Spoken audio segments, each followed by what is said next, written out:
Right, looks like it's on.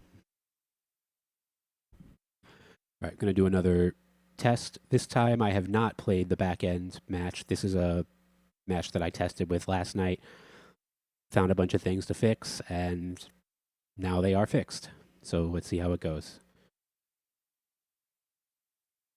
I'm going to go into here and, well, let me check the config, see if I want to do anything a little differently. So it's going to be a tournament. I'm going to set this offset a little higher, maybe like 67, basically 2 frames, because the events are marked too late by about 2 frames.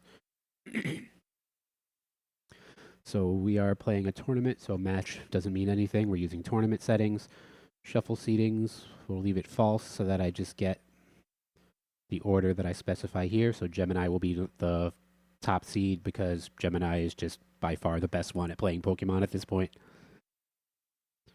And GPT Mini, Haiku, and Grok. Yeah, we'll keep those 4 for now. We're going to do 4 from 6. So they select 6 Pokemon, but they only play with 4. Because it's only 4 Pokemon, we will have a semifinal, a loser's bracket, 3rd place, and a finals match. Then they will all be best 2 out of 3. Except for, wait, semifinal. No, there's no loser bracket. Semifinal, 3rd place, and final. That's it. Loser bracket is if there's a quarterfinal. So confirm that with 3rd place match true, loser's bracket false. We will not redraft each round, so they will keep their Pokemon between rounds.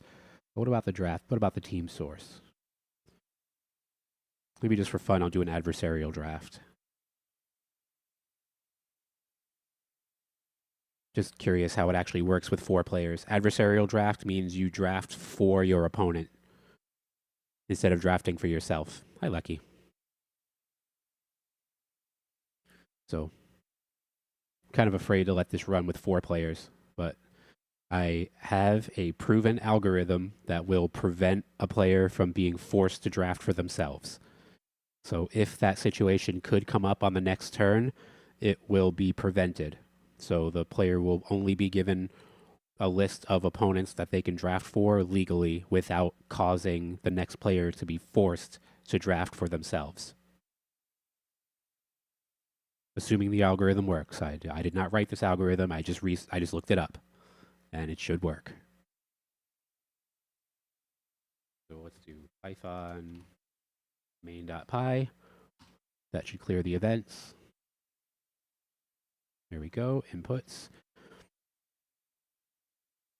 There's the first input. The commentator is told that this is a debug run.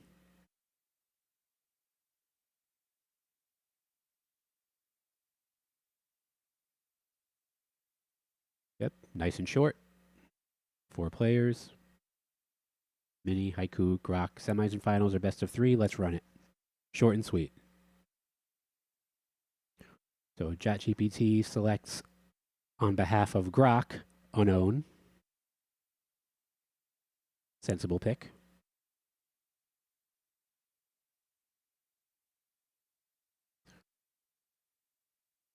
Cosmog, so they should be. Oh, they're ganging up on Grok. 2 selections for Grok. And then Grok puts Magikarp on Gemini. And Claude puts Blissey.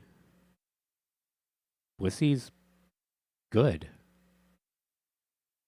Why would you do that? This might be the first tournament that Gemini loses because it depends on his opponents not being stupid on behalf of his other opponents. So Mini sends Shedinja to Grok. Poor Grok. Gemini and ChatGPT are just ganging up on him.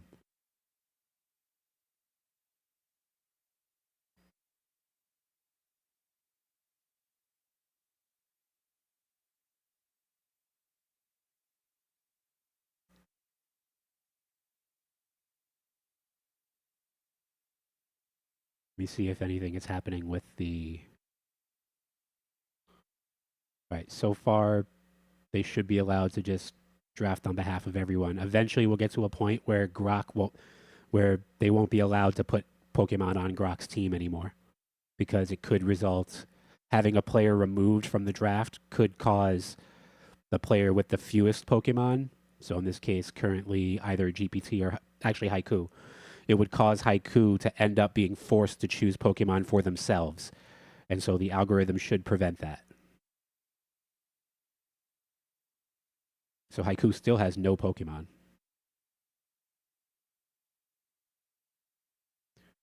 And so, yeah, see how... Well, no, this is Grok's prompt.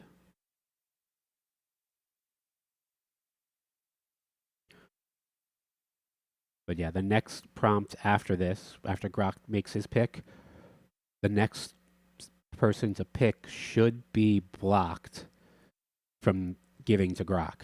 So he sends Phoebus to Gemini. So let's check the next person. So the next one is Claude. And Claude can still give to Grok. Yeah, you could still choose it. They could still choose Grok as a target. So they choose. Oh no! Gemini wins the tournament again. Gemini undefeated. Why would you, Claude? You idiot! All right, now Grok has 5. So here's Gemini. And Gemini, well, he can't. Okay, he's allowed to still target Grok. I'm curious how this algorithm's going to work to prevent, because Claude has no Pokemon right now. So at some point, players need to be blocked from giving picks to Grok.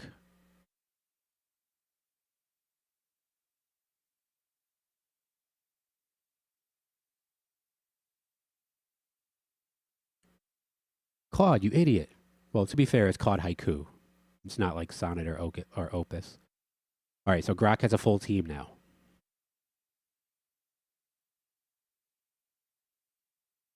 And now here's Grok's turn. Claude has no Pokemon.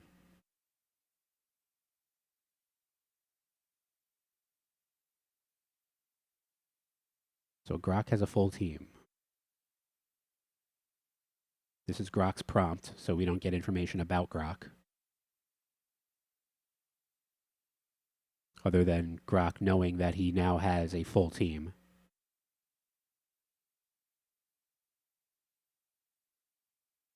He knows that Gemini has 3. All right, so now he has assigned Bidoof to Gemini.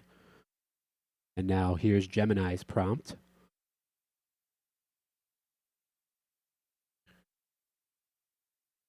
And Gemini can target Gemini? Or is this Claude's prompt?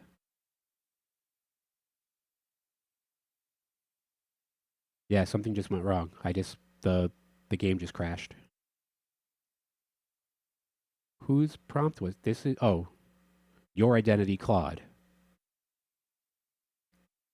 Claude was told to choose for either Gemini or GPT. That is correct. However, I just received a team build error that Claude could not complete a pick after 3 attempts. So I'm going to come over to my logs and I'm going to check the failures. So here are the LLM failures. I'm going to head to the bottom.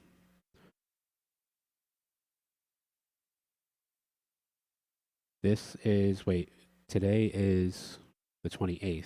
So yeah, these are yesterday's.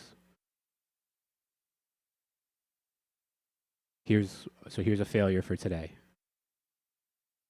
And it's just the same, it's the same error that I got in the console. So let me check the outputs. So agent outputs. So here are Claude's 3 attempts. Let's word wrap. So Claude attempted to give Kyogre to GPT, but Kyogre is already on Gemini's team. So let's check the inputs.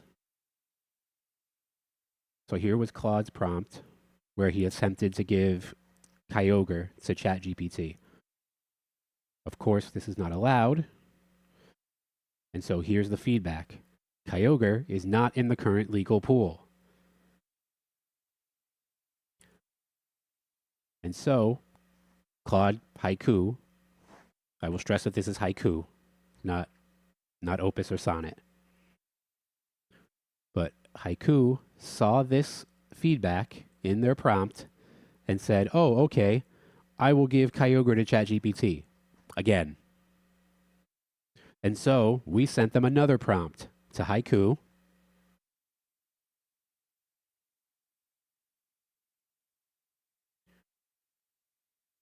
With feedback, Kyogre is not in the current legal pool. And so Haiku says, oh, okay, in that case, I'll give Kyogre to ChatGPT. 3 fails, and in my game, when there are 3 failures during the draft period by the same player, I just end the game. Instead of I don't like to play on behalf of the players. So in this case, maybe in the future I'll let one of the other AIs choose on behalf of them just to kind of screw them over. But for an adversarial draft, the whole point is that you are supposed to be screwing your opponents over. So I don't know why he's trying to send Kyogre. So yeah, instead of risking this guy, Haiku, destroying my draft again, we'll just make it a normal draft. And when I want to do adversarial drafts, I'll use actual good models. Since I'm only testing, I don't want to switch out of Haiku. I don't want to start wasting tokens on Opus because it's way more expensive than Haiku. It goes to show how dumb some of the cheaper models are sometimes. Because in the meantime, Gemini 3 Flash plays Pokemon just as well as 3 Pro. In fact, the only way I can probably get Flash to lose is if I put Pro in the game. So yeah, I'll keep these same 4. We'll make it a normal draft. Keep it Gen 7, or do I want to do Gen 6 just to get rid of the Tapus? Just to get rid of Tapu Koko, Tapu Fini. It'll get rid of Incineroar too, though. So yeah, let's keep 7. All right, let's try to run it again. This time they're going to draft for themselves, just a standard draft. Or maybe, yeah, let's keep a draft because I want to see the draft in the front end. So run it back.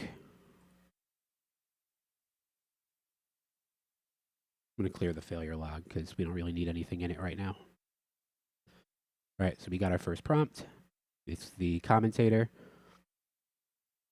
And they're told to keep it short because this is a debug run.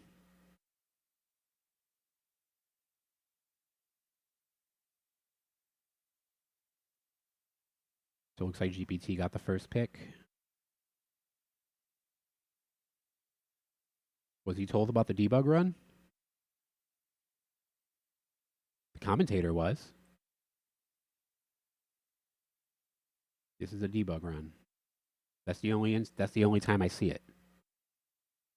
Debug mode. That's funny. How do the players know to keep it short? Because they are keeping it short.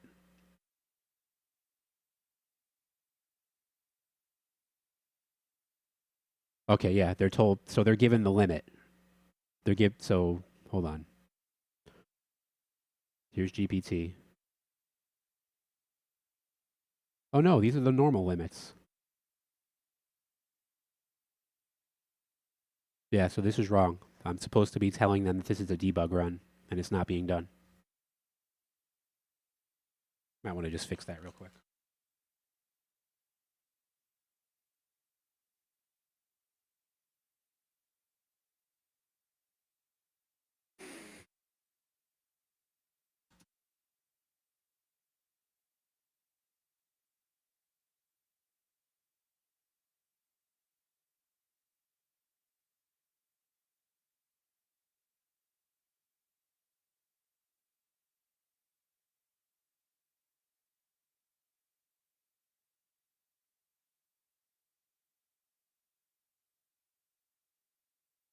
It was Claude picking Kyogre again. At least this time the pick went through.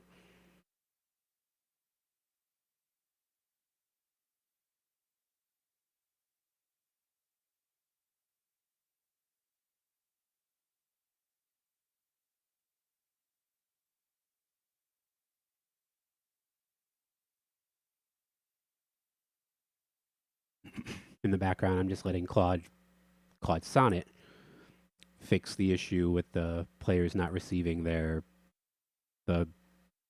not receiving information that this is a debug match.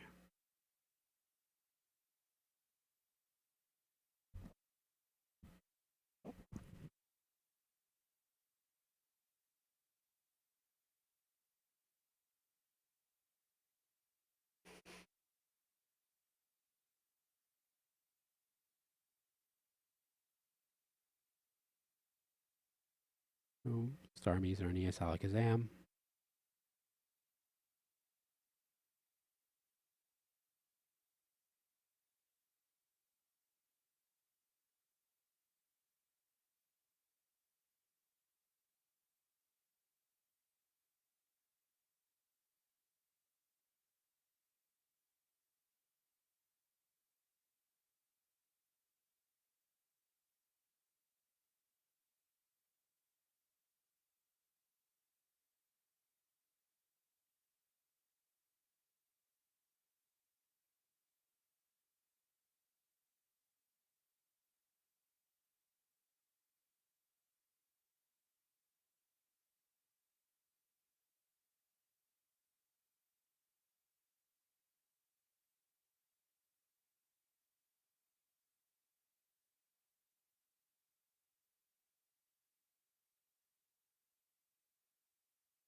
All right, Sonnet. All right, looks like Sonnet found the issue. It'll fix it automatically, so I don't have to worry about it.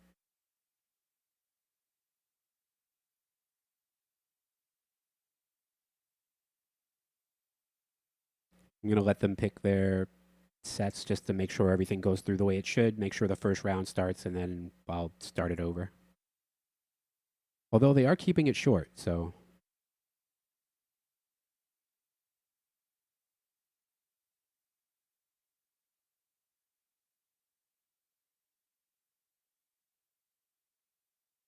Maybe I'll just let them go. All right, so picks were made, and we now have, this should be, oh, that's a draft prompt. Oh, that's only 12 picks. I'm thinking a two-player game. They're going to be 24 picks in this draft.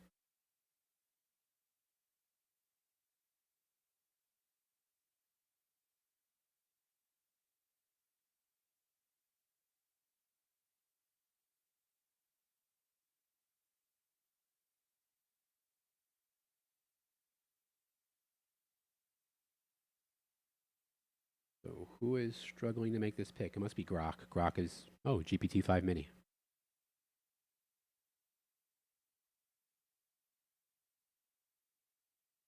And then Grok makes the next pick. You'll see Skarmory is now on the list of drafted species by the opponent, and therefore unavailable, including their own picks, like Amoonguss is also unavailable. Valley Bug.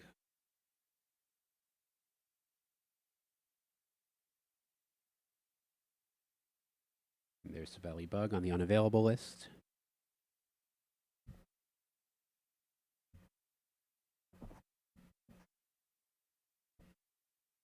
Gemini likes to pick Smeargle.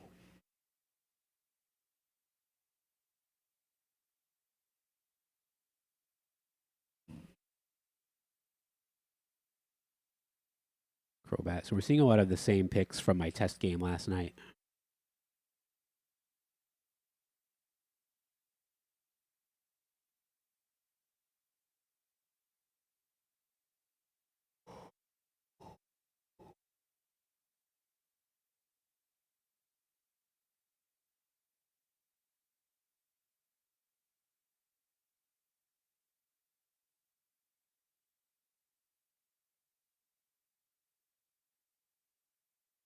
GPT picks Scizor.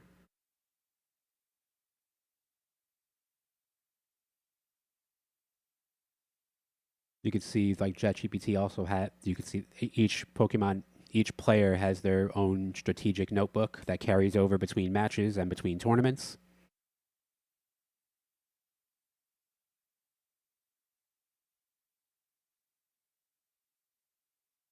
And see like ChatGPT knows from his previous matches that he wants to lead with a capable taunt setter.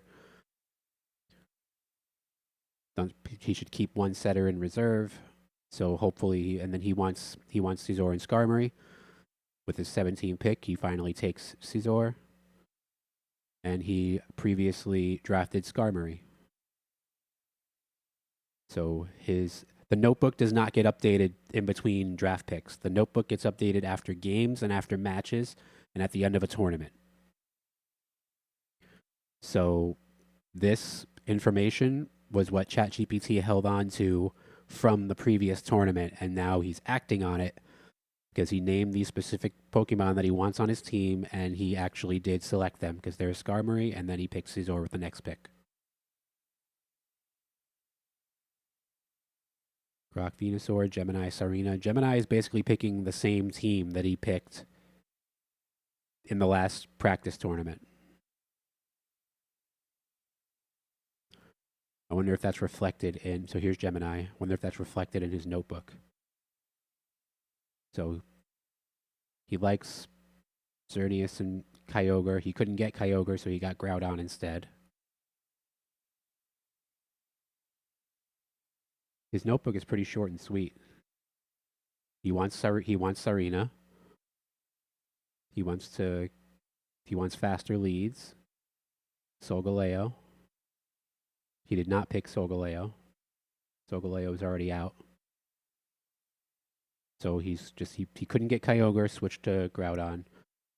But he got his other preference of Sarina, which Sarina's ability cancels out the Queenly Majesty, cancels out Fake Out from Incineroar. This Fake Out doesn't work under Queenly Majesty.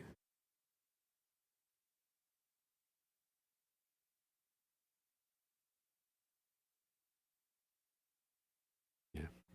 Claude's notebook said pick Kyogre as the first pick, and that's exactly what he did. All right, 2 picks left. So I believe Gemini's got the next pick. And then Claude takes the last pick. So there's Gemini, and now Claude's got the final pick. And chooses Heatran. So now the next prompt should go to the commentator, right there. Commentator now knows all of the picks, knows everybody's teams. He sees the trash talk during the draft, and now he gives his analysis. Gemini stacked Legends again. Haiku built Rain with electric terrain. Grok spread utility. ChatGPT went full stall. So now the players are building their sets. They do provide thoughts, but I do not forward them to the front end. So the front end does not. So they just build their sets. The commentator finds out about them, and the commentator will tell you about them. But you will not hear the thoughts from the players because it's 24 extra things that you have to listen to in the video. So there's no reason to do it, especially just over set building. So it's better to just get the summary from the commentator. But yeah, Gemini, usually when someone picks Smeargle, they go with one of my dirty sets. I created the dirty sets because Pokemon Showdown would never suggest this to a player in Showdown Random. So I created the dirty sets myself, which would normally be banned, but I allow them. But this is just so that the AIs see the option to choose illegal moves. Otherwise, they wouldn't attempt to choose them, or moves that are normally illegal. So he gives Smeargle Moody and Baton Pass. So he can just stall out Moody. Does he have... He probably gave him Dark Void also.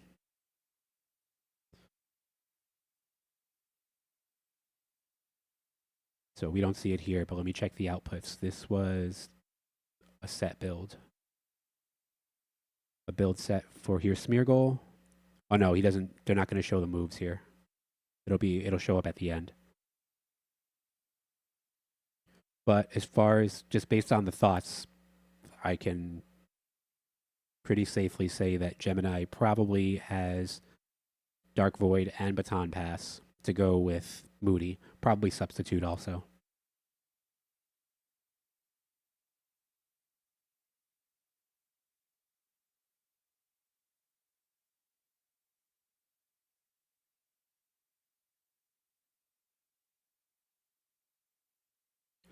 To try to get as many Moody turns as he can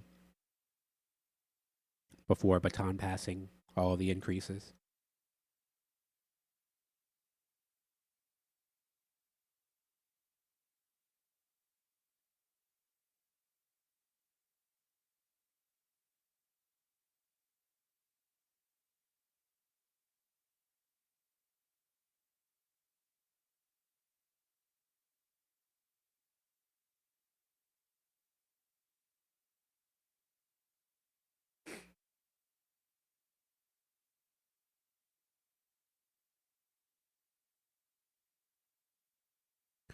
On the top of the screen, you see the Showdown screen. That's just the tournament I ran last night as a test. And you can see it was a best 2 out of 3, and every round was a sweep.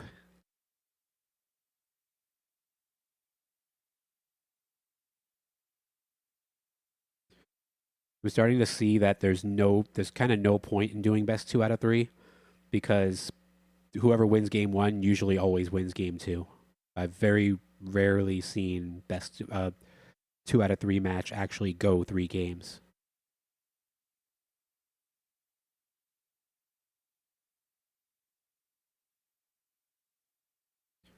So they're just building their sets now for each Pokemon.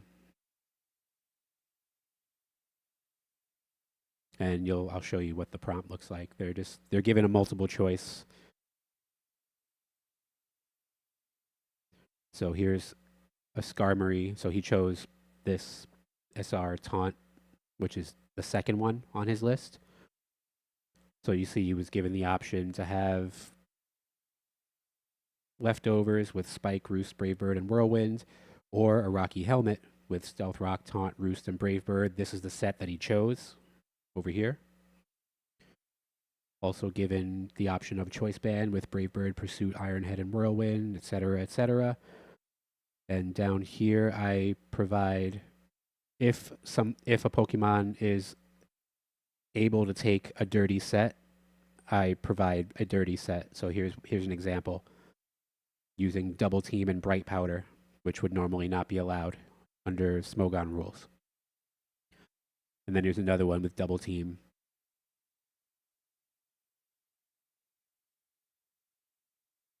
And Sturdy ability in order to get 2 double teams off.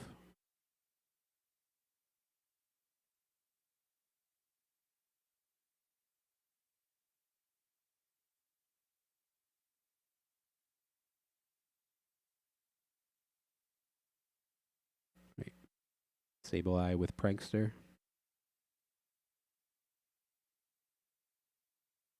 Right, so ChatGPT now has his 6. So now Haiku, Kyogre with Life Orb, Alakazam with probably Life Orb, yeah.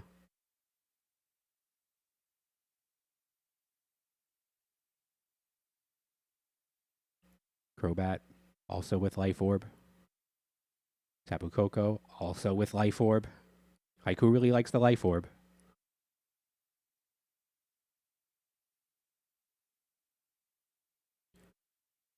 Looks like no one's picking Mega Evolutions for their sets. I did notice in prior testing that the trainers never elect to Mega Evolve. They just, even when I give them the option, they just decline it. So this is the only, I don't like playing on behalf of the agents, but for this one situation for Mega Evolutions, at the first opportunity that they can Mega Evolve, I force them to Mega Evolve. They will always send Mega Evolve true for it. In any situation where they can Mega Evolve, the very first opportunity, they will always Mega Evolve. And they don't get to choose. It just happens.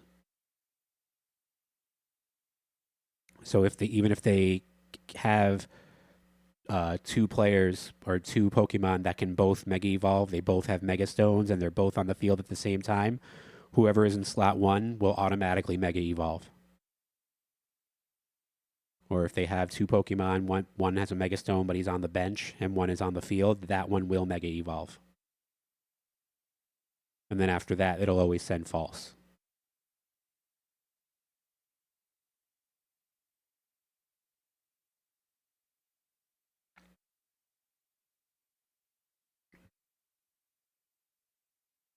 All right, Haiku built his sets.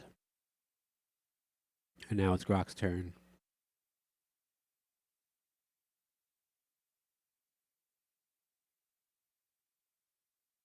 So here's a Starmie dirty set with Bright Powder, Minimize, and Swagger. That's an awful set. I would pick that one. No, he picked Rapid Spin. That's another curated set. That's this one. Rapid Spin, Recover Scald, and Psyshock with Leftovers as its item.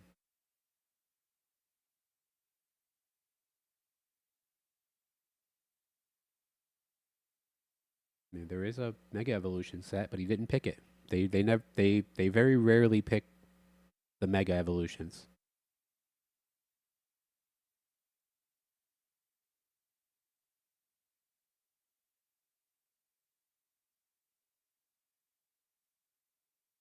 Basically, I purposely added in for every Pokemon that can Mega Evolve. I offered at least 2 Mega Evolution sets. So in this case, Starmie has 5 Mega Evolution sets with 2 different abilities. But he didn't pick it. And then he's got Excadrill.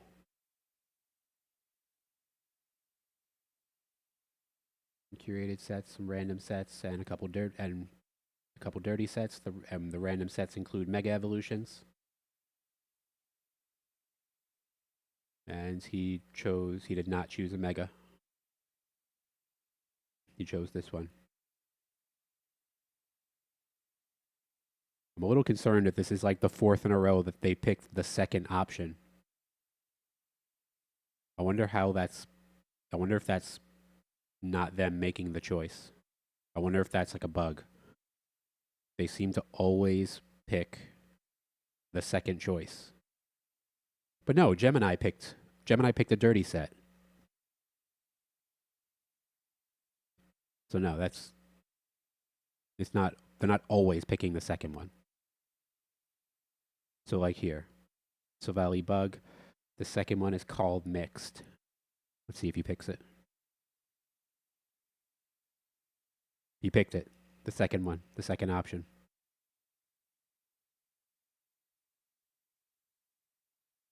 It's a little odd. So here the second option is called Venusaur Growth.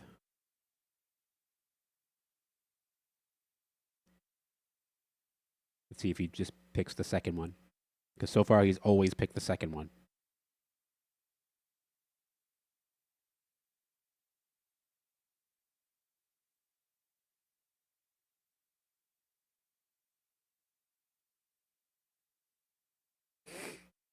Okay, no. There we go. Venusaur Sun Life. That's the third option. Okay, so I was worried for a second. Maybe there was some kind of bug where they only see the second option for some reason. But I mean, I'm looking at the prompts. So, like, they're not. They can see every set. They have the option to pick whatever they want. I was wondering if there was some kind of bug where my backend is forcing them to take whatever set is second. But it doesn't seem to be the case. All right, last Pokemon. There we go, Azumarill with choice bands. So that team is selected, and now there's the commentator. Tournament round start. Flash versus Grok, Mini versus Haiku. Here's a match start from Sonnet. This is the match start for Flash versus Grok. Gemini leads with Landorus and Smeargle. And they are giving short responses. So maybe it was only the draft that I forgot to tell them about being in a debug mode. Yeah, here it is. So in the match, they're told about debug. They're just not told during the draft.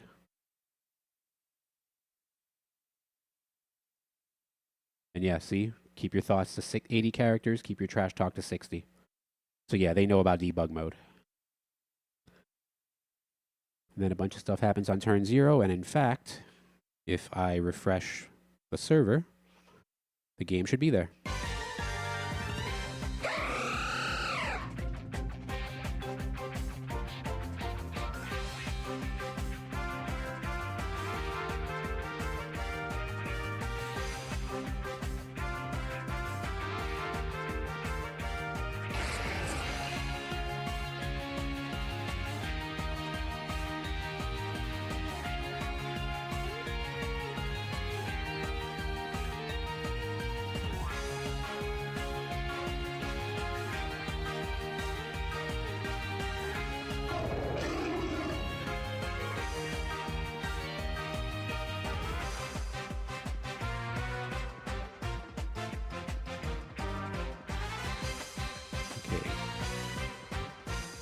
How many turns did I miss?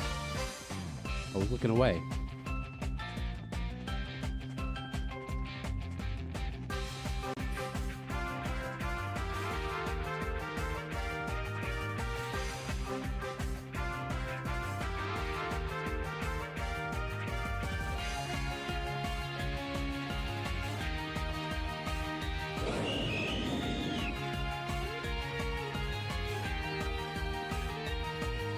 U-turn, and that should cause an additional prompt where they are told to switch. Yep, one or both of your active Pokemon has fainted or switched out. In this case, switched out, so they have to choose a new one. And that's because because of the U-turn, so they have to make a choice and give some thoughts. And this is Gemini. So they should not mess this up. Yep, switch into Groudon. Groudon will primarily revert. On the front end, the model will change. Sludge Bomb, Protect. And that's the end of the turn. Commentator gives some thoughts, but it's debug mode, so he's purposely keeping it short for me. Gemini chooses Fire Punch to Amoonguss and Spore on Silvally. And Smeargle's got Moody. Look at those Moody boosts.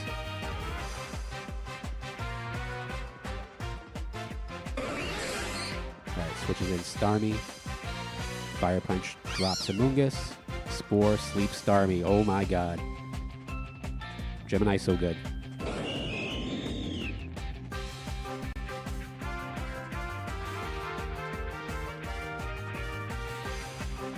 Gemini just destroys the opponents.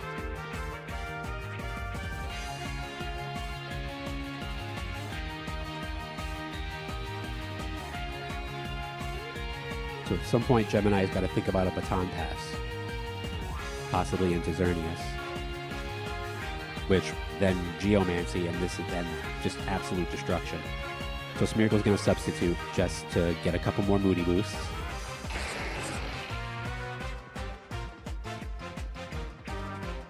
flamethrower, and Smeargle just avoided it with the evasion boost.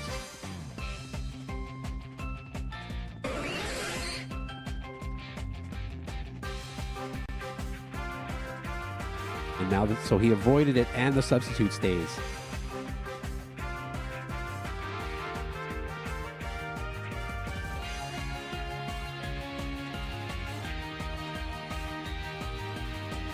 So Smeargle's going to use Spore. Groudon's going to use Fire Punch on the Excadrill slot, but there's a good chance that Brock will swap that out. And Brock does not swap it out. He tries Rock Slide, and he's gone. Should have swapped it out. Spore and Starmie, perfect turn for Gemini. He doesn't even need to Baton Pass at this point.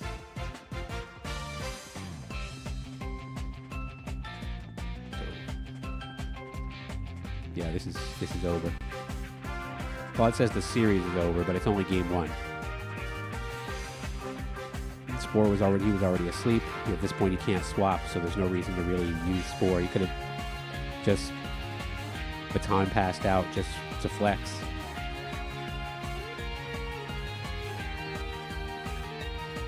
So yeah, there's nothing Grok can do now.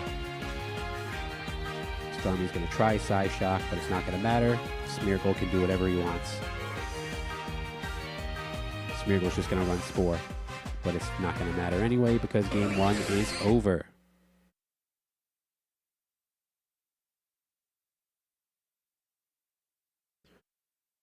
And so they will have the ability to provide some trash talk. You see the Spore was suppressed because the move never happened.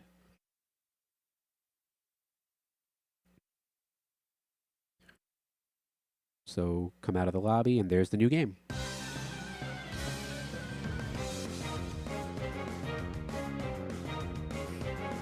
Game 2.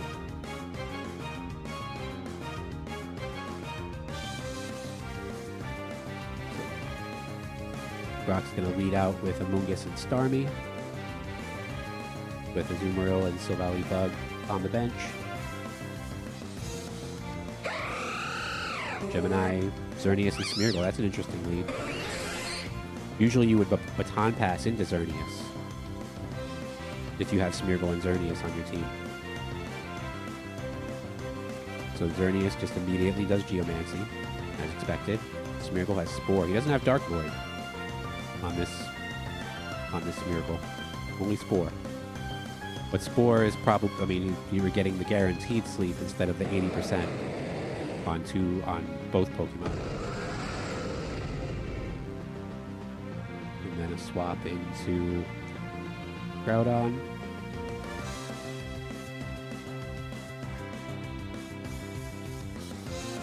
How did Gemini get Xerneas and Groudon in a 4-player draft?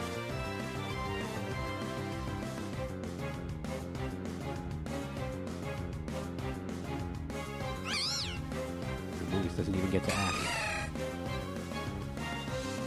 Emerald swapped in.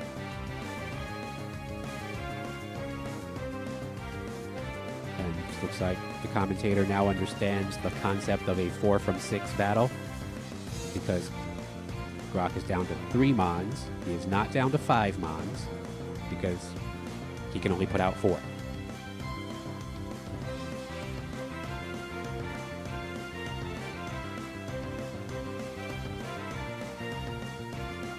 So we're going Thunderbolt on Starmie. Groudon's going to do Precipice Blades.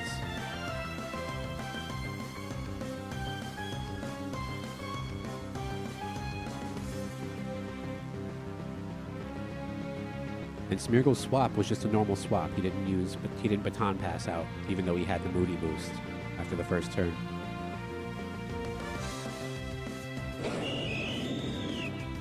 Silvally comes out. He's going to try Aqua Jet, Thunderbolt on the Silvally slot, Precipice Blades on the Azumarill slot. Oh, on both slots because it's Precipice Blades. And in Starmie. Thank you, Grok, for making decisions quickly. And commentator seems to know that this series is over. Grok down to his last 2. Gemini, Thunderball, and Precipice Blades.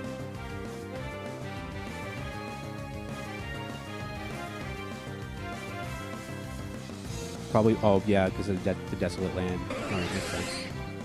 And that's it. 2-0. Gemini destroys Grok in the semifinal.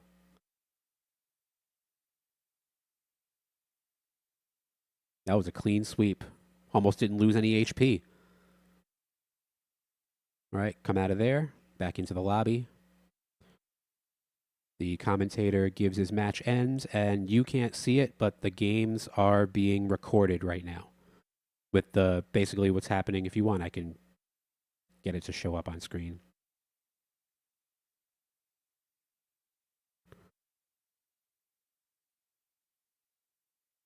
So that's here, and I got to switch it to, where's Chromium? That's Chromium. That doesn't look great. Let's switch that and come back. Is that my full? No.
Jump back into here, and that's the wrong window, is it not?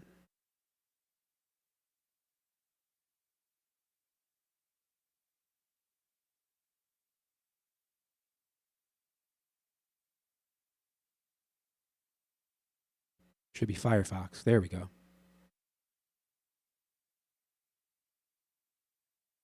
Need a third screen. All right, match start. ChatGPT versus Claude.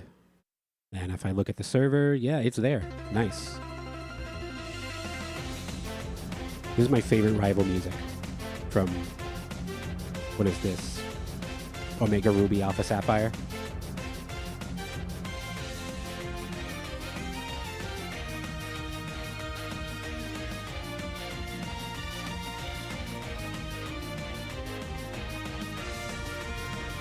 All right, see what we got. So ChatGPT has the Incineroar.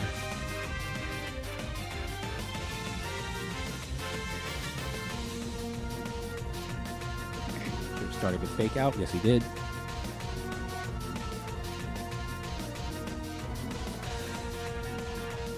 Incineroar now going to try a knockoff, but it's not going to go through because Incineroar is down. Oh, he did it. He tried knockoff with both Pokemon.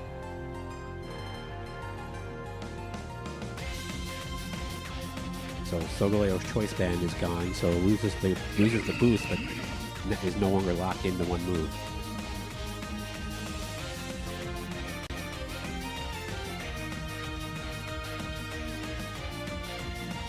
Solgaleo is going to try Earthquake, Psychic on Alakazam to Toxapex. And let's see what ChatGPT tries. Toxic Spikes and Knockoff again.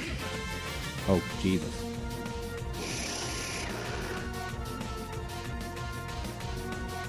Claude's doing well. Crobat, Scizor.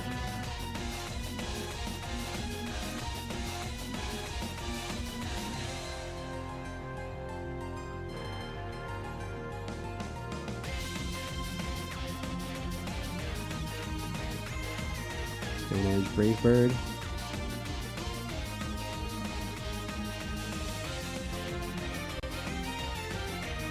There's Brave Bird, lose your flying type for one turn. Well, wait, Crobat doesn't have a flying type. Oh yeah, it does.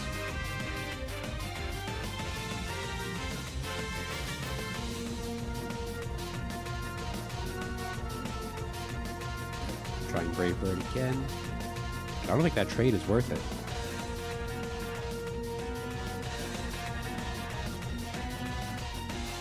Alright, yeah, I guess it is.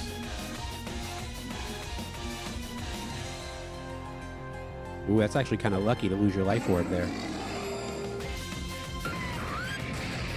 Because that could have fainted you at the end of the turn.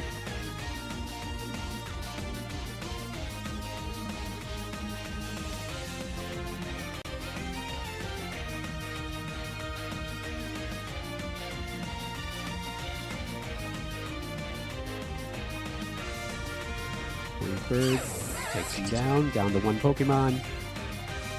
Magnustorm Caesar avoids. Knock off. It's one-on-one. Aww.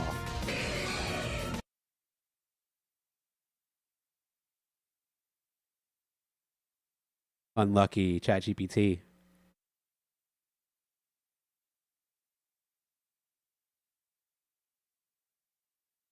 He was trying Roost on that turn, but he wasn't fast enough. Heatran went first.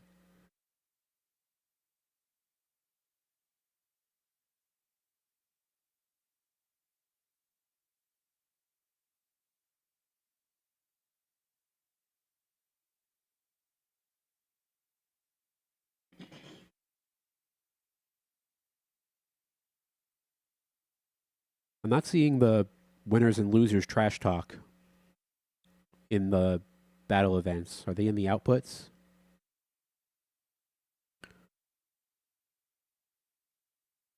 There's the end game output.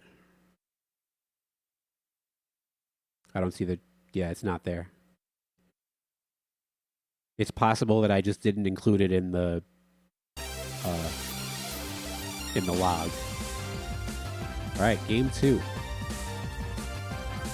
ChatGPT, Gothor Toxapex has his leads. Kyogre, Tapu Koko. This is interesting. I don't even remember seeing them in the first game. Interesting that Claude didn't even use them. Yeah, because he went out with he used Heatran and he used Crobat. Yeah, Kyogre, Tapu Koko weren't even in game 1. You still won it. Yeah, this might be even easier for Claude.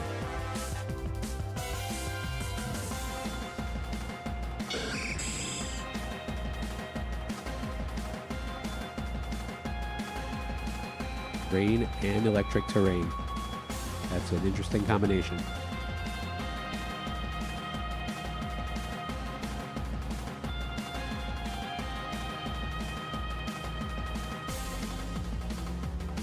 Hydro Pump and Thunderbolt, both boosted under rain and electric terrain.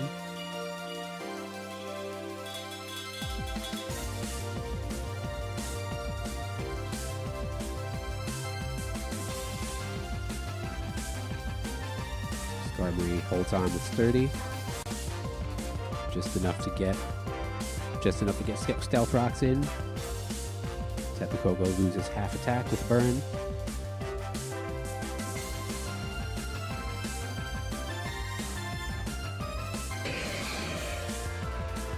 Sending Scizor straight into a Thunderbolt.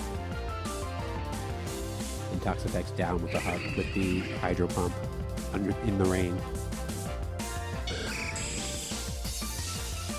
Skarmory in, and ChatGPT is down to his last 2. This could be a quick match. 4 turns. Thunderbolt, Hydro Pump, this should do it. Target each one. Hydro Pump on Skarmory, Thunderbolt on Scizor, and that should do it.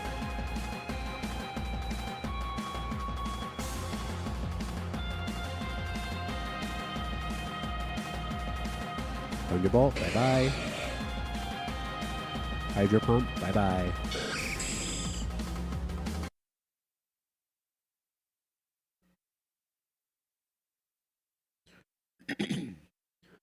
All right, so back to the lobby. And both moves from ChatGPT are suppressed. And that's it, 2-0. So it'll be Claude versus Gemini in the finals, and Grok versus ChatGPT in the 3rd place match. All right, so we've reached match end.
Unity.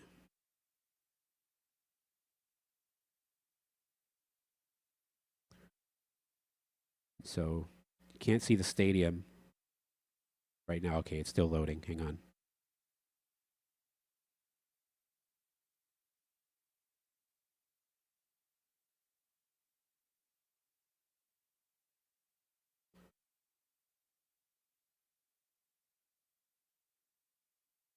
Still can't move.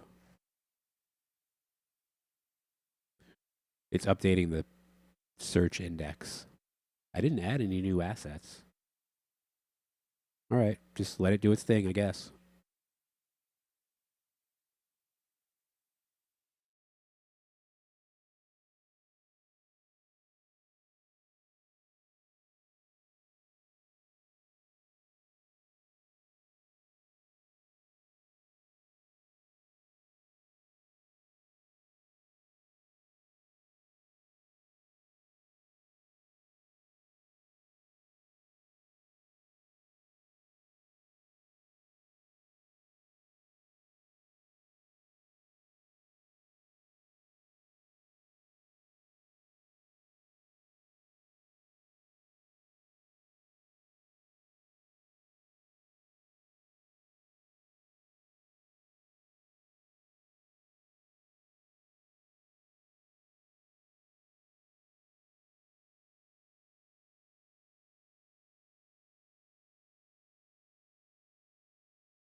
I just realized you can't hear me when I have the window open like that.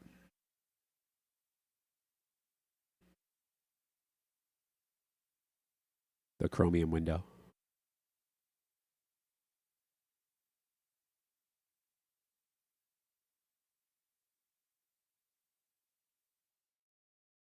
I guess in theory I could do it from this window. And just swap this to Ubuntu.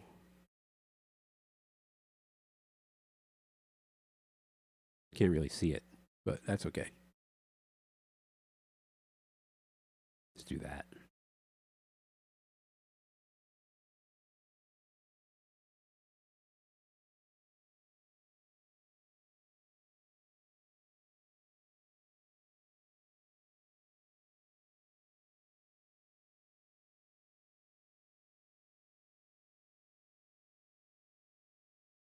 All right, so now you can hear me at least.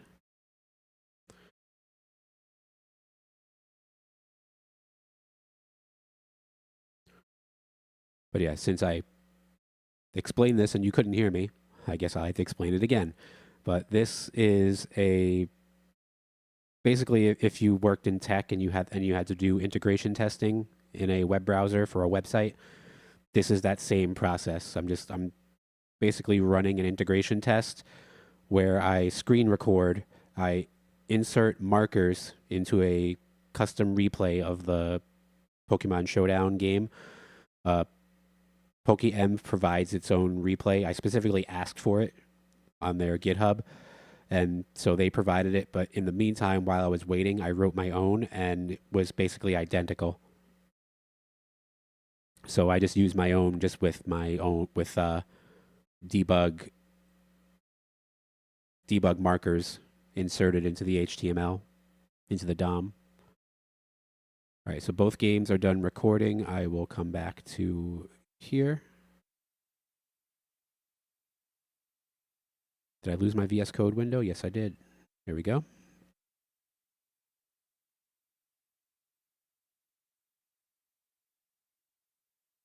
So let's see what's going on. So now we are at team preview for the Grok versus ChatGPT third place match.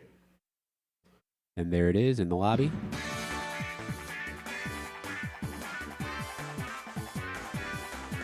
Grok leads with Starmie and Amoonguss. So these are the two players who lost in the semifinal. So they are playing each other in the third place match.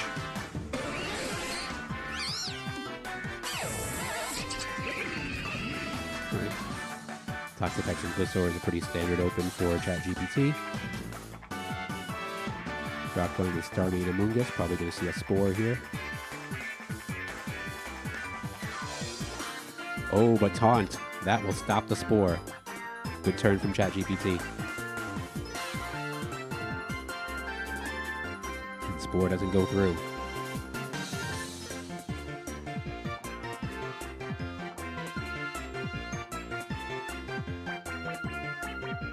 And Claude saw it. Taunt shuts down Spore.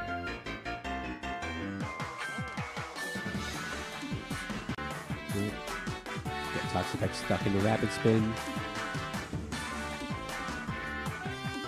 Weird use of Recover there.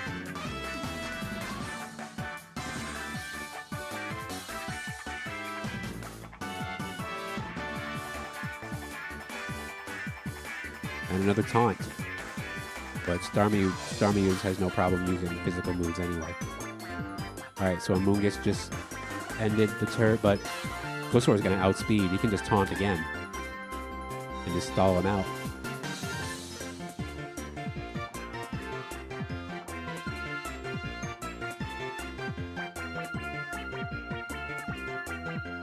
Oh, Rapid Spin is non-physical. The Taunt blocked Rapid Spin.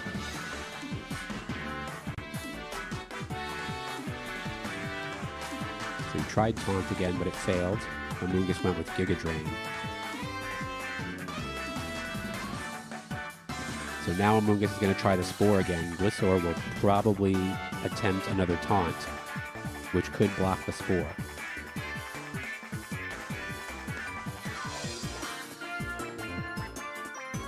Grok's probably not looking forward to a switch out because of those toxic spikes. Skarmory in, Starmie's Psyshock onto the Skarmory slot. Earthquake, not great, and because he didn't Taunt, Gliscor is asleep.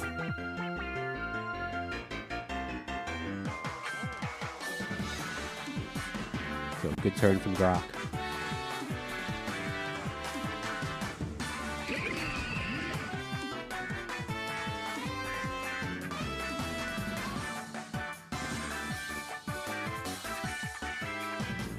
Alright, stop the Spore again. Who used Taunt this time? Skarmory has Taunt also.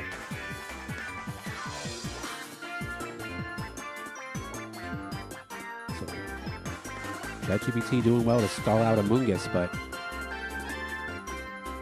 what's the point if he's not poisoned? Or can't be poisoned? What are you going to do to chip Amoonguss while you're stalling him? Starmie has Recover, so there's some Stealth Rocks.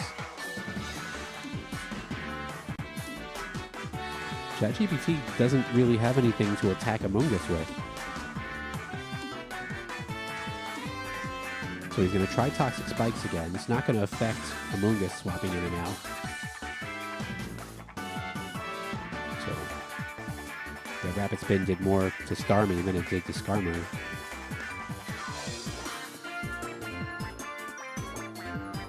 Taunt is over, and the Mungus has enough speed to probably get... Well, Skarmory has taunt.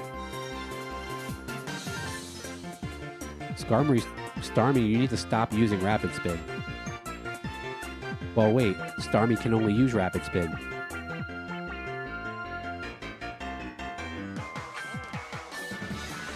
I think that's Starmie's only move.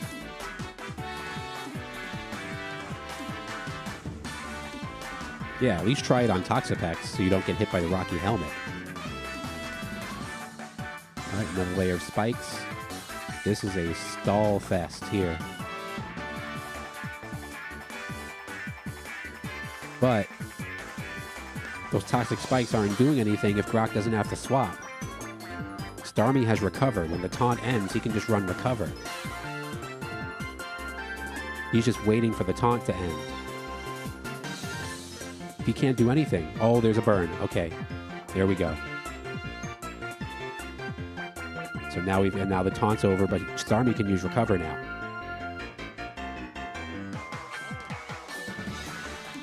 Starmie's actually not going to run Recover. Starmie's going to run Rapid Spin for some reason. You should run Recover here. Are the Toxic Spikes still on the field? Yeah, there goes Starmie. That was a weird decision to Rapid Spin on that turn.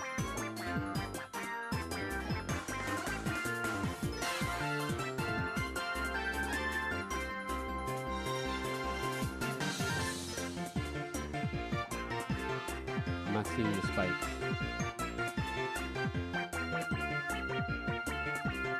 I'm not seeing the spikes on the field. I think the spikes are done. Yeah, the spikes tore off on turn 11. Toxic spikes.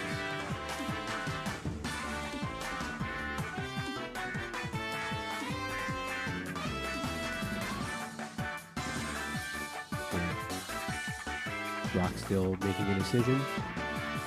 Brock is pretty slow sometimes. I have the timeout set to 240, so 4 minutes.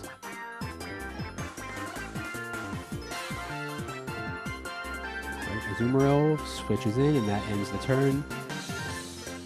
Claude gives his analysis there.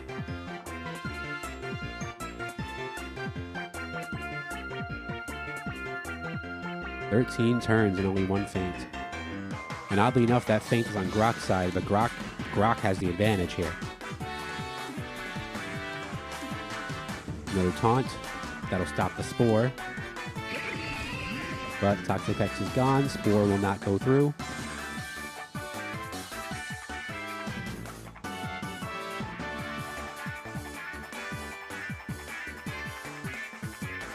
And the stall fest continues. This is going to be a long match. Alright, Scizor, maybe we can finally get some fire moves in. Scizor. I don't remember what Scizor has.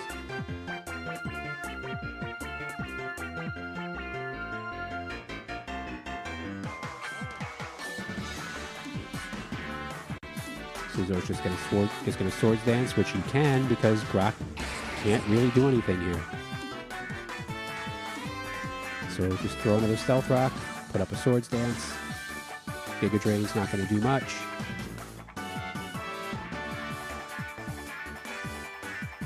Can they both lose?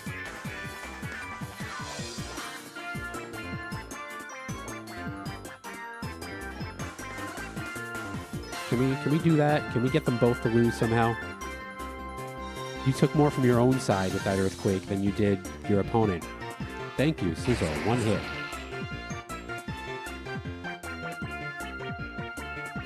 So, the stall tactics are working for ChatGPT. It looked like they were not going to work, but then Grock lost that Starmie. Used Rapid Spin instead of Recover. Or else that Starmie would still be on the field.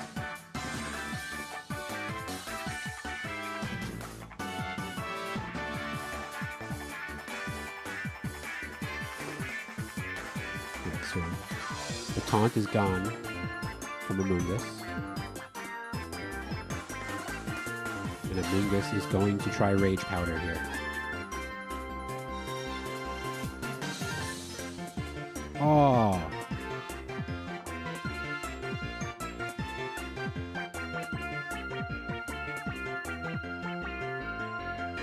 But at least the Rage Powder did get off on that turn. So he took the Bullet Punch for Azumarill.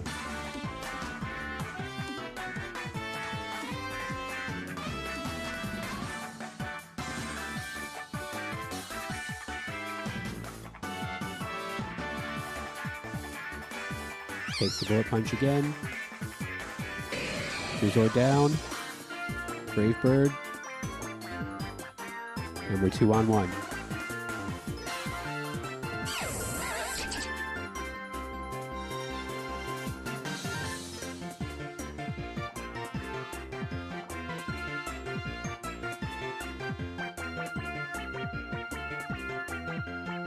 So what does Grok do here? Glosor is asleep.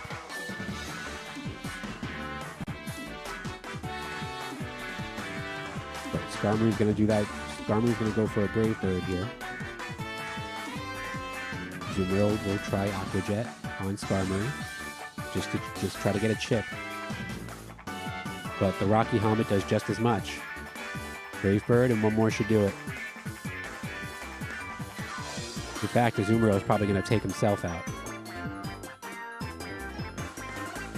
Do not target Skarmory. Well, I mean, you have no choice. And then the Rocky Helmet's going to take you down.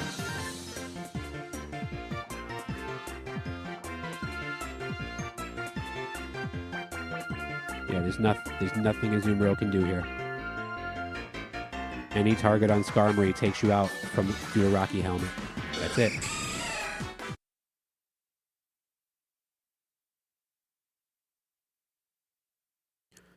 Game 1 goes to GPT. The stall works.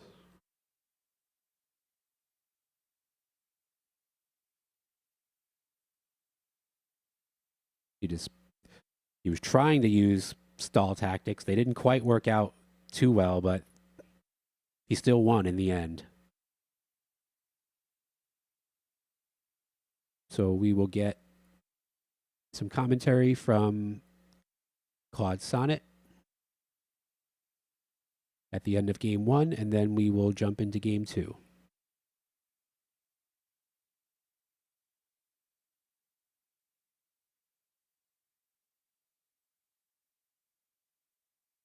All right, so there's the commentary, and there's Game 2.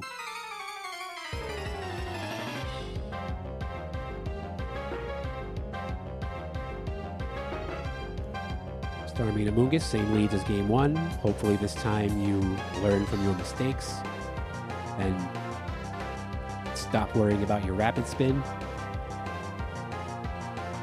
Although he's still talking about Rapid Spin. Glosor Toxapex, same leads as Game 1.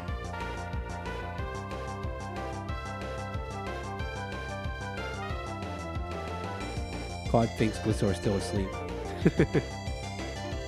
Alright, good. Scald, good move. And a burn. And the taunt gets off, which should stop Spore. Good start from GPT, actually better start from Grok than last time. Getting the burn. Knockoff should be a decent move. You might want to get your Toxapex back in. Not your Toxapex, your Glosor. Not your Glosor. Skarmory. Alright, Toxic Spike's in, but that Grok does not really need to do any switching here. And Glosor will be gone next turn.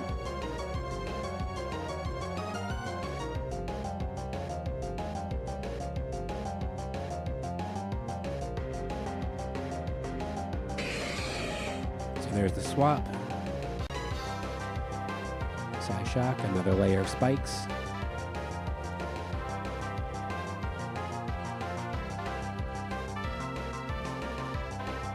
Taunt is gone.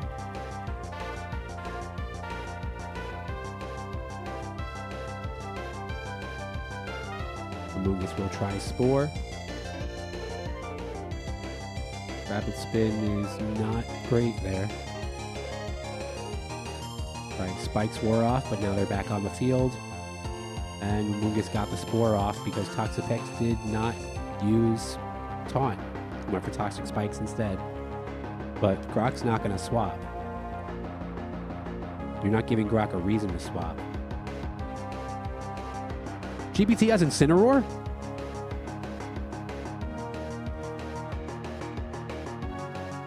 Why didn't you have Incineroar in game 1? I completely forgot that ChatGPT has Incineroar. He didn't use him in the semifinal either, in game 2. That's ridiculous. How do you draft Incineroar with your first pick and then you don't even use him in game 1? Spore on Toxapex, that's the wrong target.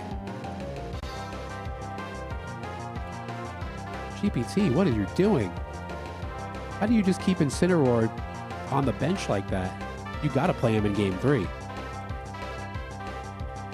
Amoonguss goes straight to Incineroar. Toxapex, you need to use Taunt here. Oh no, he's asleep.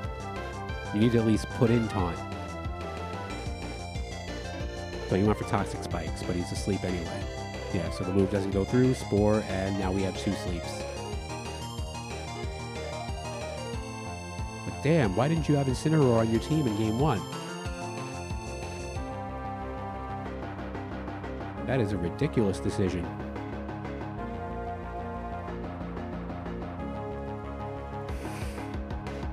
So now we're just going to chip at Incineroar with a Sludge Bomb. Psyshock should be super effective on Toxapex, but Scizor comes in, who's also asleep. Super effective on Toxapex. Sludge Bomb, and Scizor is immune. So good switch out. But we need to get these sleep turns done. And in fact, so Toxapex will wake up. Incineroar has not burned any sleep turns yet. So Toxapex will wake up and use Toxic Spikes. Or actually, I don't know if... Does 2 mean that this is turn 3? And therefore he wakes up? Or does that mean he's only been asleep for exactly 2 turns and this could be the 3rd sleep turn coming up? I guess we'll find out. Okay, Toxapex woke up. Toxic Spikes for some reason. Try Sludge Bomb for a 2nd time on a Scizor that is immune to it.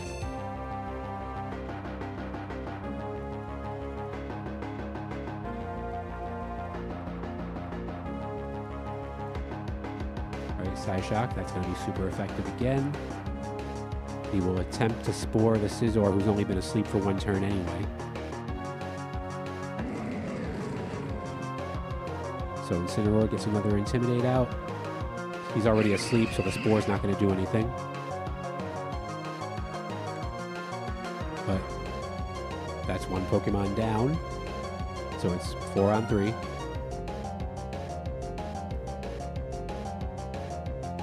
Toxapex was attempting Recover, but couldn't get it out on time. Scizor, both Pokemon still asleep.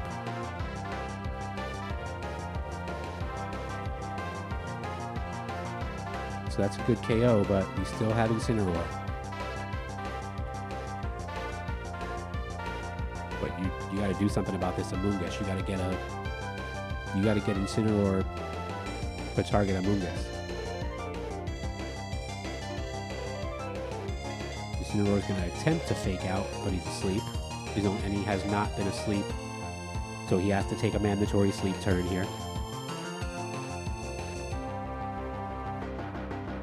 Scizor also sleeps. Rapid Spin does literally nothing. His health, Scizor's health still rounds up to 100%. That's how little Rapid Spin did.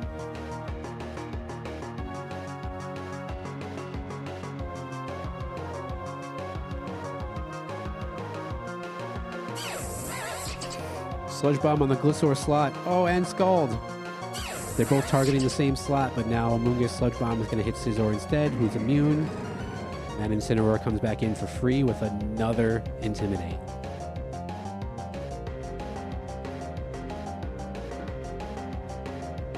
So, nice strategy from ChatGPT, but you need to have some offense here.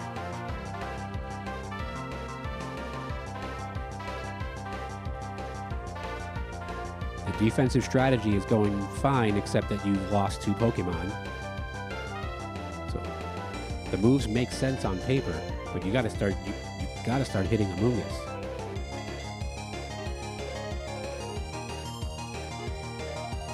So Scizor is guaranteed to wake up, turns to sleep 3.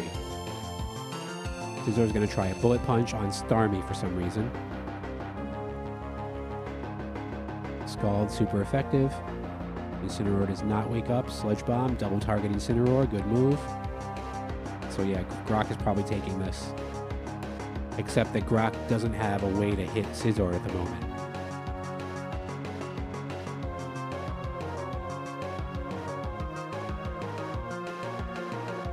Rage Powder forces the target.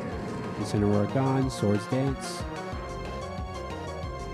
And ChatGPT is down to Scizor, who admittedly is difficult to hit for Grok.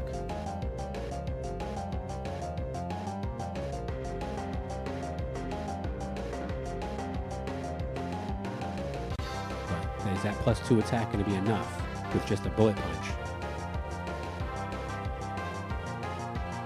But you're targeting Starmie, but Starmie does have Scald.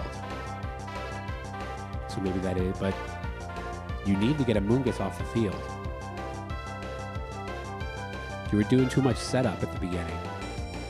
All those toxic spikes from Skarmory. So he tries the Bullet Punch into that slot. Amoonguss can't really do anything to you other than sleep.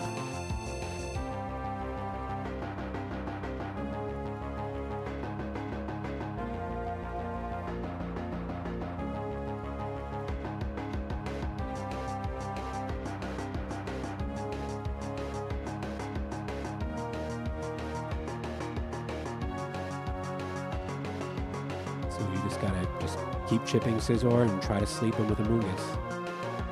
Scizor's gonna try knock off on the stronger Pokemon, but as long as Amoonguss is on the field, it's just gonna be annoying for you. So he got Excadrill off the field, but Amoonguss is still there, and there's your Spore.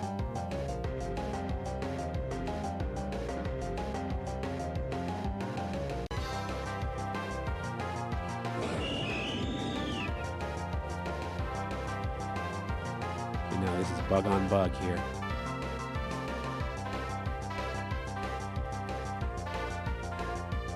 With a mandatory sleep turn, just keep chipping. He's asleep. He's going to try Roost, but he's asleep anyway. Which, this is a mandatory turn. Flamethrower, bye-bye. Grok finishes in 3rd place.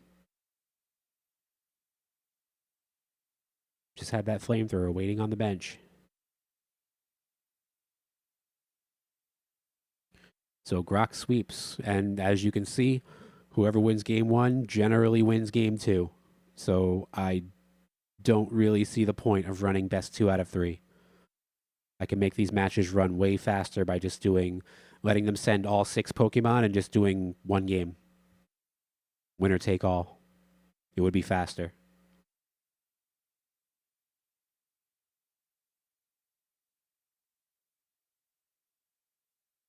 So,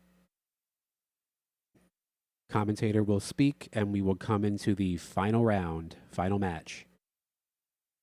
So actually, the commentator is going to speak twice. So here's the end of the game commentary. Is it 1-1? Did ChatGPT win game 1? How did I miss that?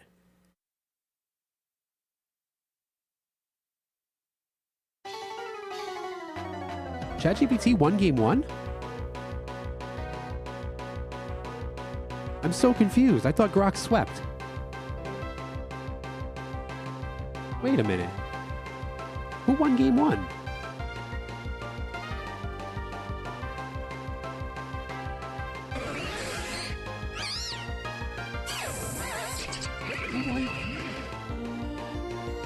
That's right.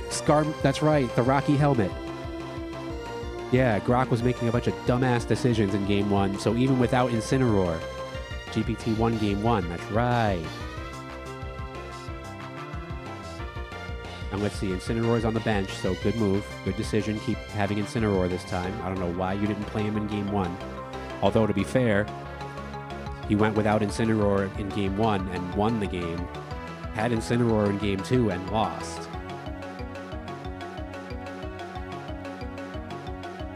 So, same leads as Game 2.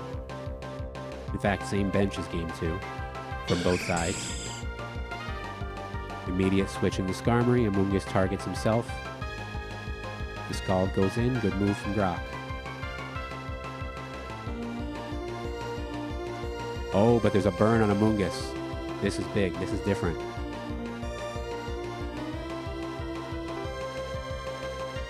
Burn on Amoonguss. That's a big status hit.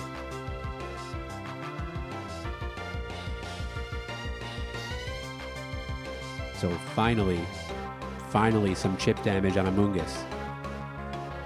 That could be the difference. Because you gotta get Amoonguss off the field. If you're a stall team, you cannot have Amoonguss on the other side against you. You need Amoonguss off the field. If you're trying stall tactics.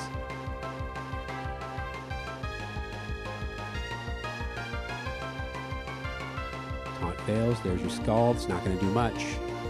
But it's another burn. Oh, big.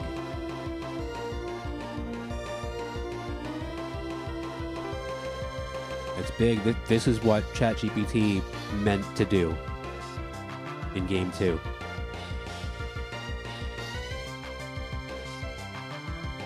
And now it's working out.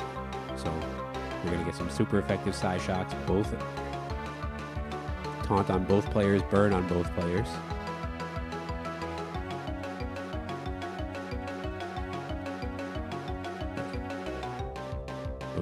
That burn on Amoonguss is going to be very useful. Although the Black Sludge is basically canceling it out. But at least Amoonguss won't be on 100% at the end of every single turn. Alright, bring in Incineroar. There's your Intimidate. Bringing down the attack even more in addition to the burn. The burn already cut your attack in half.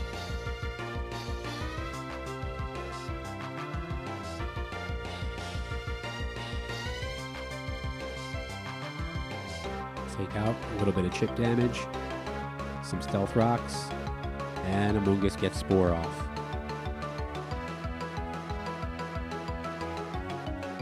So Amoonguss ends up at slightly less HP, so the burn is taking more damage than the Black Sludge is bringing in.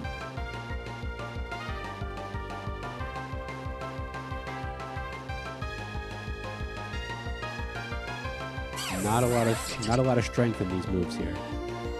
Yeah, that's Rapid Spin is doing nothing. And another Spore. Is that 3 Pokemon asleep now?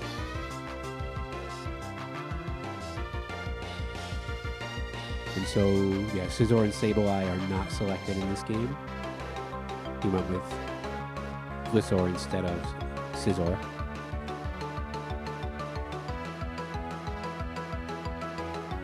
So only Toxapex is not asleep, but Toxapex will take super effective damage from Starmie if he comes back in. Double switch. Another Intimidate drop. Starmie uses Scald, but will probably target Toxapex on the next turn. 3 players burned.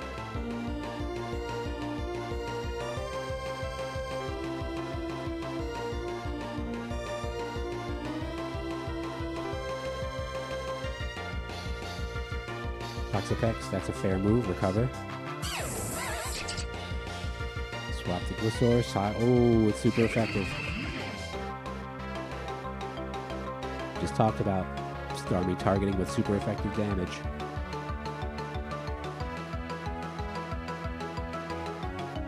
So now you gotta decide if you're gonna bring in Skarmory who is at full health now.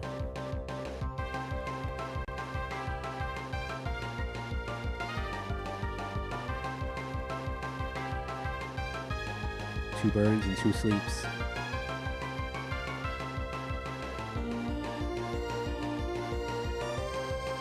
I think this is the first time I've seen a match go 3 games.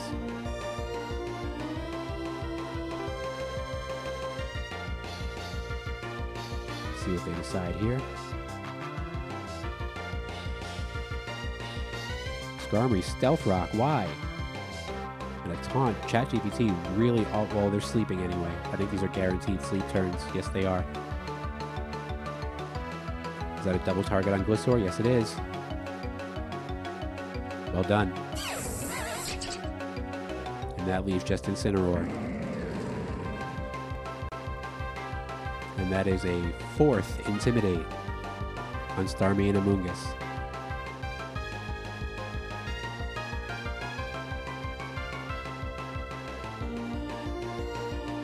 Or is it a 3rd?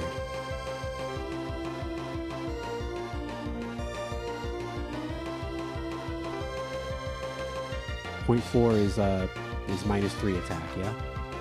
So that's 3 Intimidates. Right, because Incineroar was on the bench. Incineroar didn't start the match.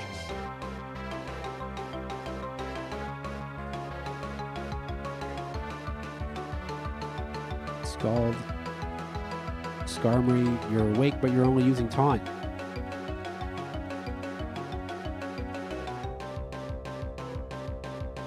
Amoonguss does not care about this. Does not care about your Taunt. Happy to use Sludge Bomb on Incineroar to get him off the field.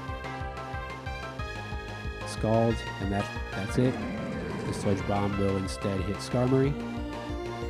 It's not going to do anything. But now Amoonguss can, well, once the Taunt wears off, Skarmory, does Skarmory even have attacking moves?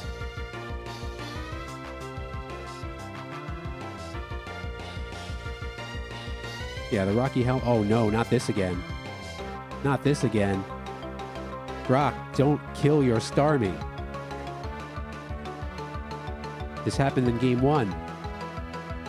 Starmie killed himself by just hitting Skarmory over and over again with Rapid Spin. Okay, Skarmory does have an attacking move, but it comes with recoil damage. Okay, Scald, good. Scald does not invoke the Rocky Helmet. Brave Bird with recoil, Sludge Bomb is not going to do anything. You're probably better off with Spore, and Skarmory will probably do well to recover on this turn.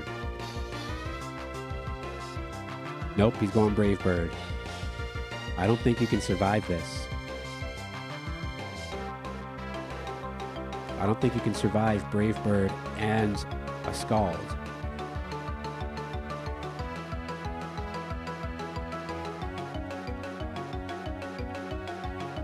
So Brave Bird takes you down to 40. Here's your Scald. No, Spore asleep. Here's your Scald. Oh, Starmie didn't play Scald. Starmie used Recover. I think the Scald would have done it. Let's see what happened on the last turn. Scald was 39%. He's got 40. Would have almost taken you out.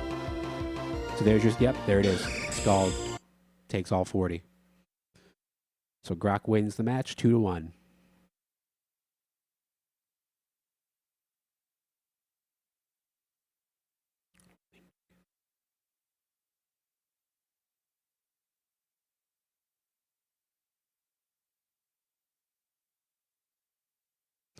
So come out of the lobby. Grok wins the 3rd place match, 2-1. We will see some commentary from Claude, and then we will see the final match.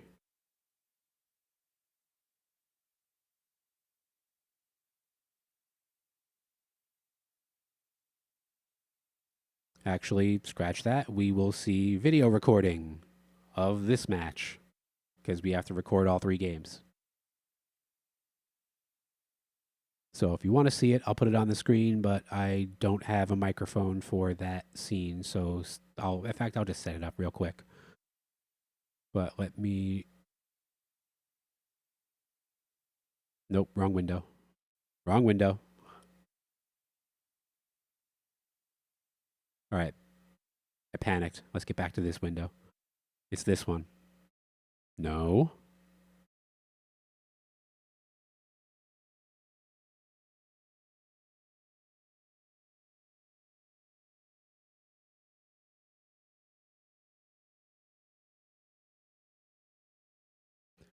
Okay, check, check. There we are.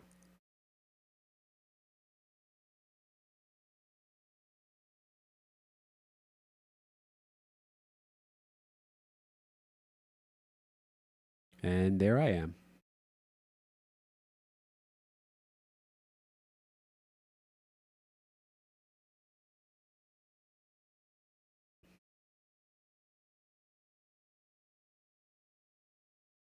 Do the standard YouTuber thing. Stick myself in the bottom corner like a conceited dick.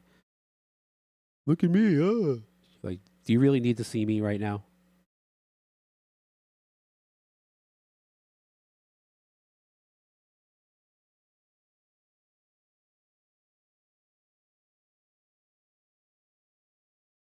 To be fair, nobody could see me right now.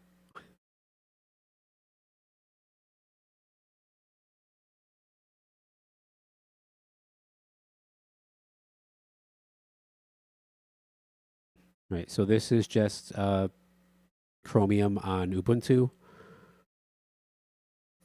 with integration test suite running, which is recording the browser to an MP4 file and also using all these markers, these debug markers that you see in the turns. Those are recording the number of milliseconds from the start minus 67 because it seems to be 2 frames ahead. But it records that in milliseconds and inserts that into a JSON file, and then the MP4 and the JSON will work together in Unity so that when a trainer uses a move, that portion of this video will play on the screens in the stadium in Unity.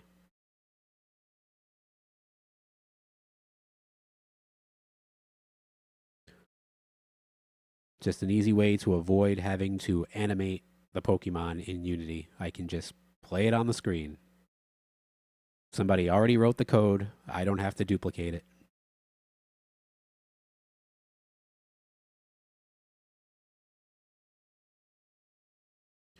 So it's going to record 3 games.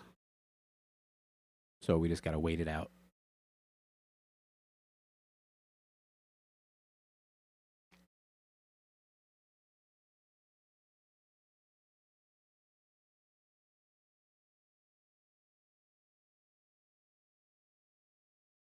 I'm going to go shave.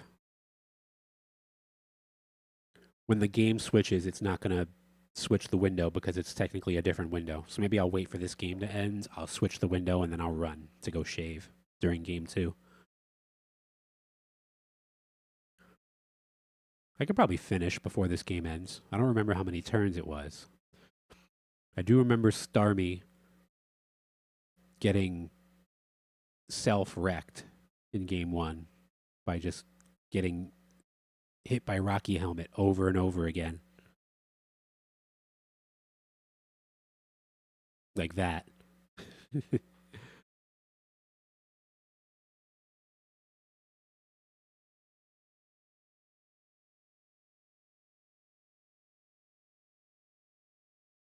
right. Let's see how this goes.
This isn't still game 1, is it? No, it's game 2.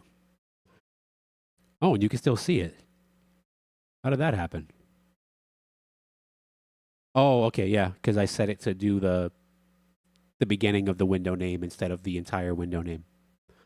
I forgot that I did that. That was pretty smart.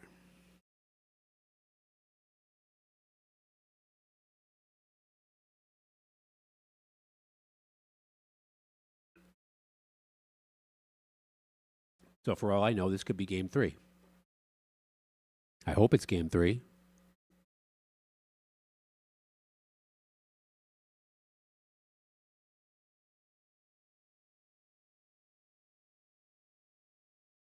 Three replays, 884, 885. This one is 885. Nope, this is game 2. Oh well.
I regret letting Grok and ChatGPT play a best 2 out of 3.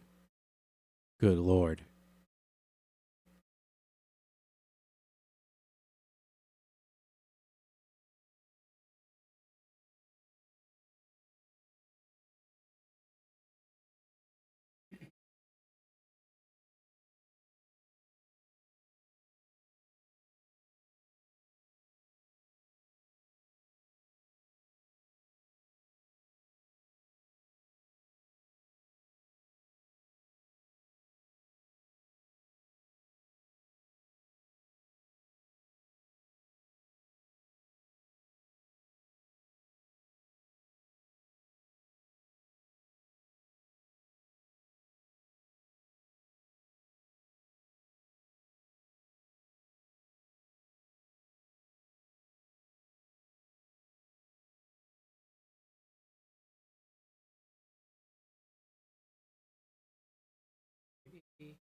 Good boy.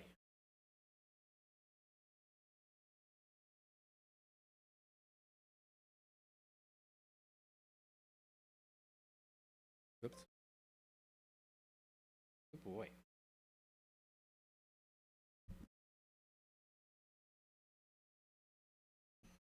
Good boy. Light on ya. Baby boy.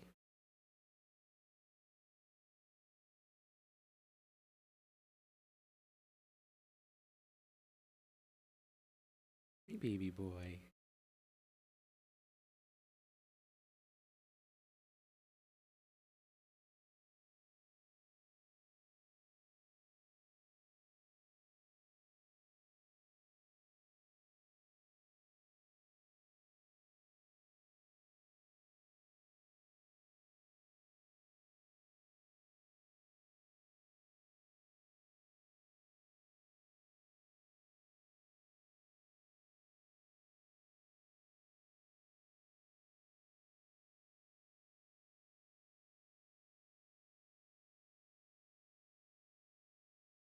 I think this is where he finally just realizes he has flamethrower and takes down ChatGPT.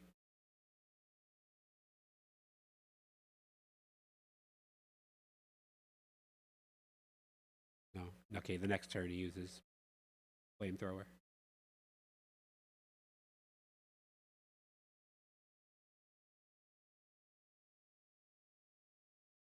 Oh, never mind. Apparently, I don't remember anything about game 2.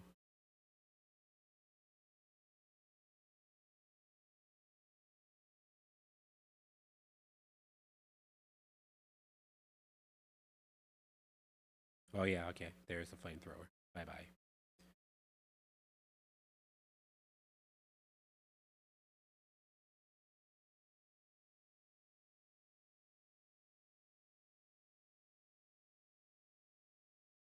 So that window closes, next one opens, and it's caught automatically by OBS. Nicely done.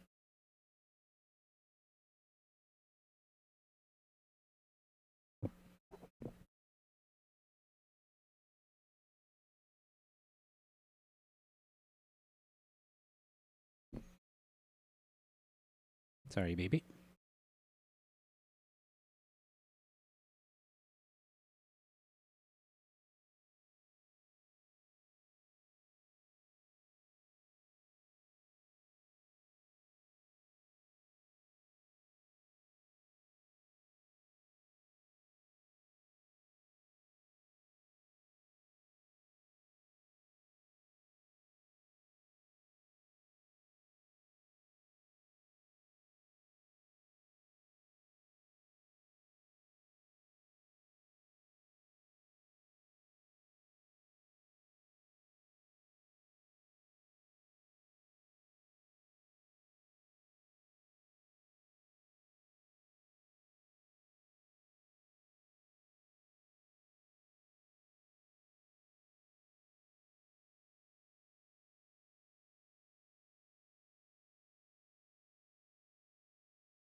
High five?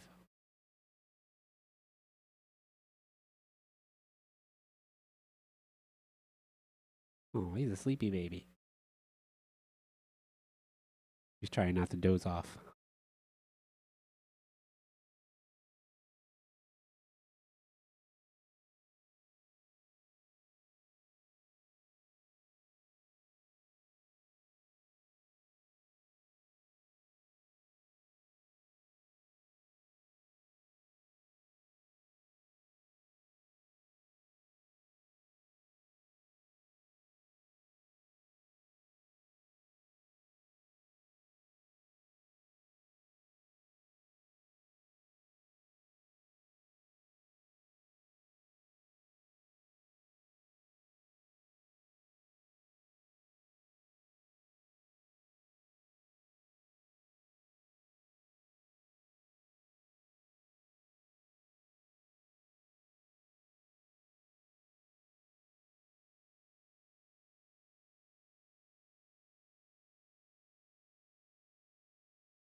เวลารอจะทำการบ้าน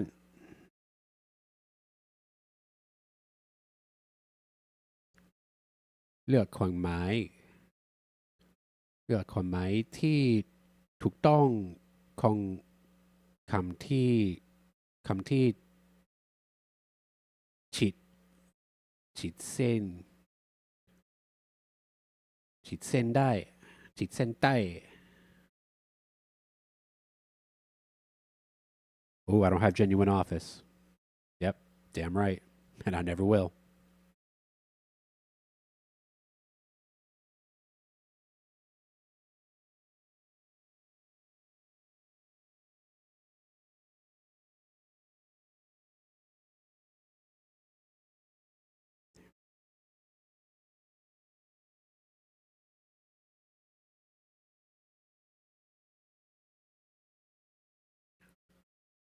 ฉันก็ไปนะคำว่าก็หมายถึงอะไร ฉันก็ไปนะ already ฝนตกก็ไม่ไปคำว่าก็หมายถึงอะไร so แพงไปtoo much แพงไปคำว่าไปหมายถึงอะไร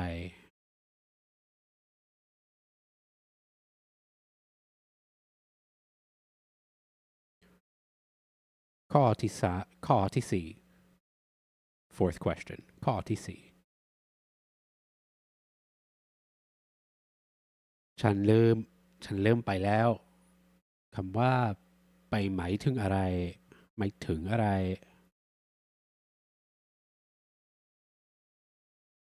ฉันเริ่มไปแล้ว already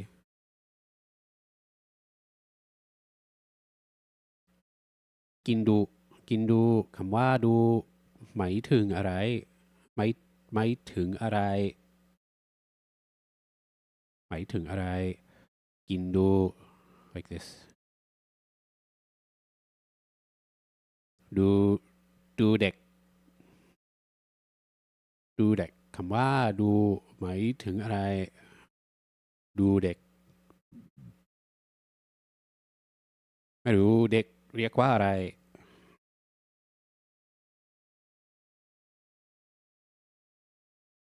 ดูเด็กดอหมายเลข8กอ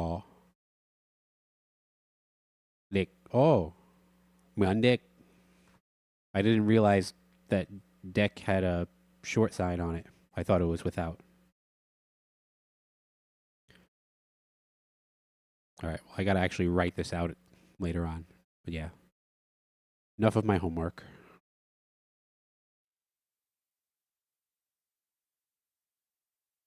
There we go. So we are into the finals. Gemini versus Claude. Gemini led with Sarina and Smeargle, but just switched into Groudon on turn 1. Kyogre Tapu Koko from Claude. Gemini has never lost a game in all of my testing. And Gemini is already starting with the Moody's, the Moody boosts.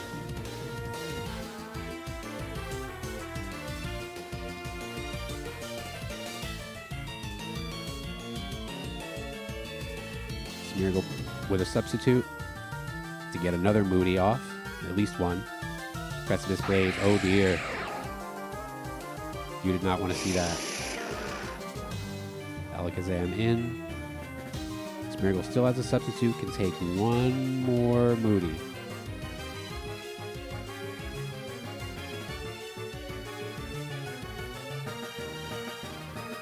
Psychic on Smeargle, that will hit the substitute. Thunder on Groudon is a decent move from Kyogre.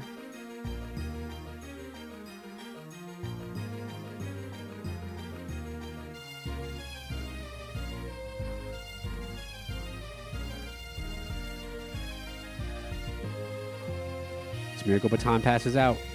Does not go for the Moody. This Precipice Blade should take out Kyogre. Into Xerneas with the substitute. Psychic Drop breaks the substitute. Thunder on Groudon does nothing because Groudon's ground type. Precipice Blade double KOs. And this is why Gemini is the champion.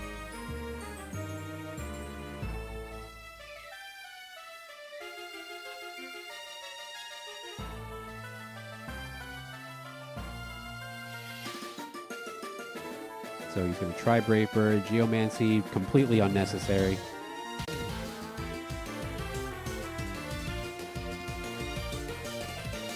Xerneas didn't even get to use it. 4 turns, done. Gemini is insane.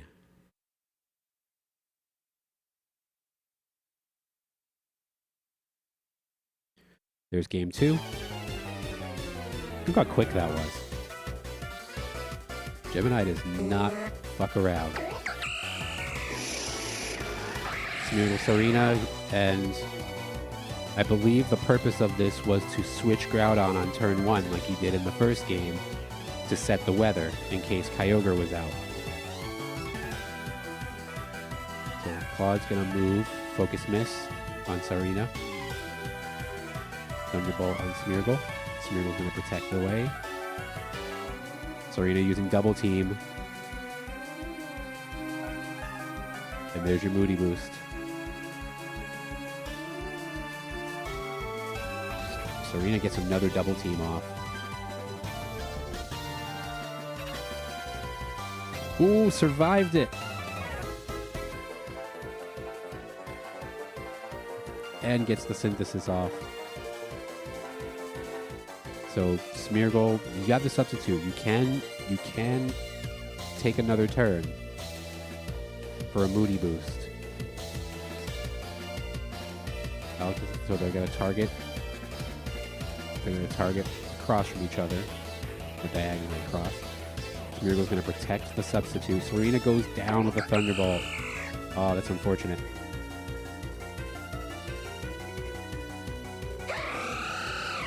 Okay, so Xerneas is going to not take the baton pass. Instead, Groudon's going to take it. But Groudon's going to take a half attack. Do you want a baton pass here? Or do you want to wait?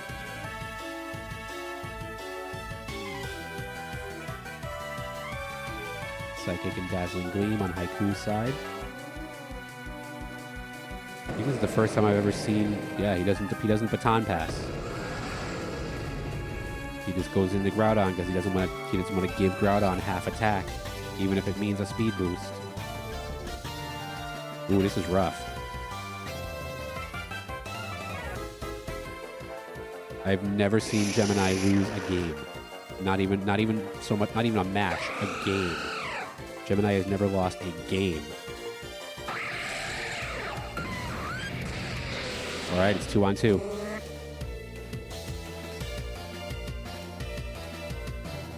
Brave Bird in the Groudon. And oh, yeah, there's Smeargle. Stone Edge. Oh, that was huge. What can Heatran do here? Does Heatran have Earthquake? It's not going to affect Groudon anyway. Yeah, Stealth Rock. But he's asleep also. Oh, that's rough. Claude came close. Oh, it was so close. Unfortunate. Destroyed in the end. He came close. That's the most trouble I've ever seen Gemini in.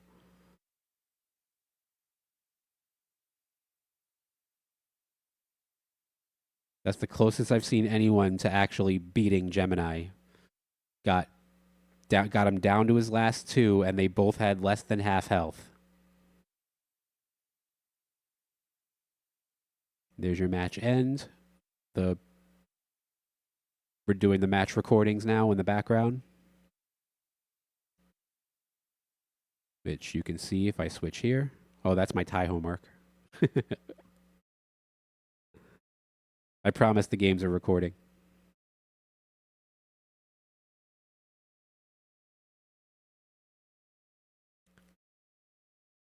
ฉันเฉยเลยฉันเฉยเฉยคำว่าเฉยเฉยหมายถึงอะไร neutral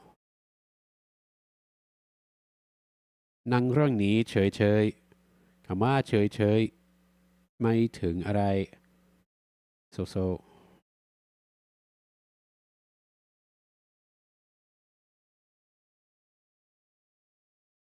ฉันฉันนี้เนี่ยของฉัน no not ฉันอันอันนี้เนี่ยของฉัน pointing it out คำว่าเนี่ยใช้ทำอะไร you're pointing อันนี้เนี่ยอันนี้เนี่ยของฉัน you could probably understand that without speaking Thai อันนี้เนี่ยของฉัน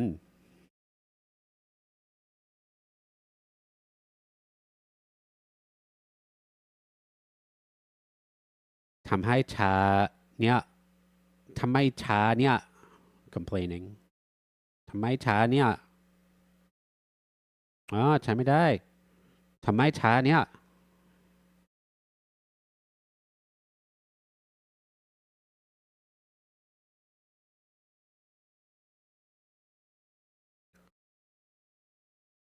เต็มคำก็เนี่ยเฉยเฉยดูไป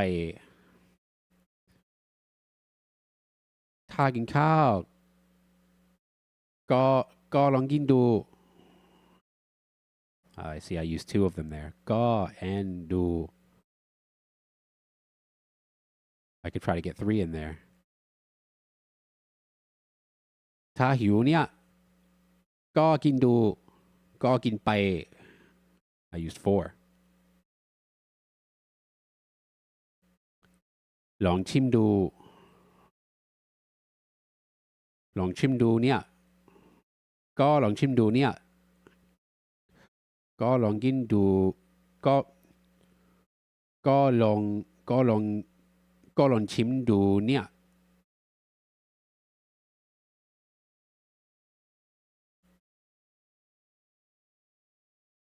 เขานั่งเขาอยู่เฉยๆทั้งวันเขาอยู่เฉยๆทั้งวัน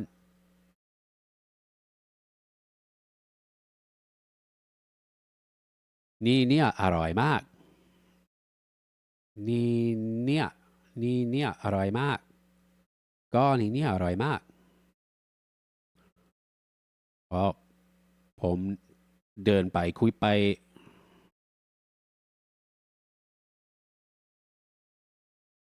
ไม่แพงเลย but no we don't want to use that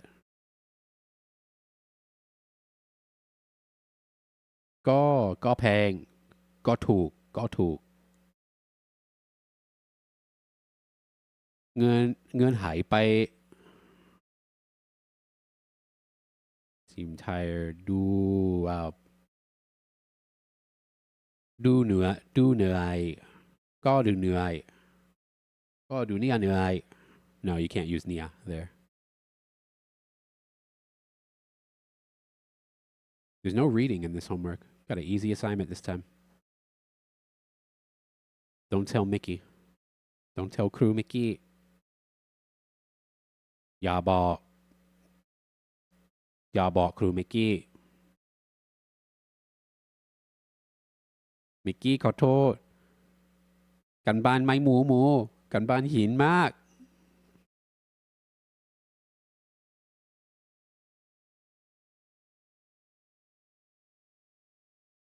where's my Ubuntu there it is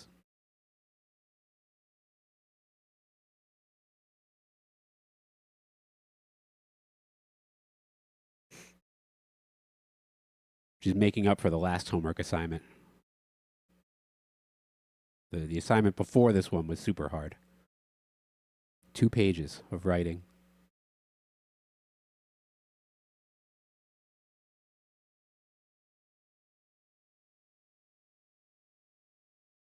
yeah Gemini just wrecks every opponent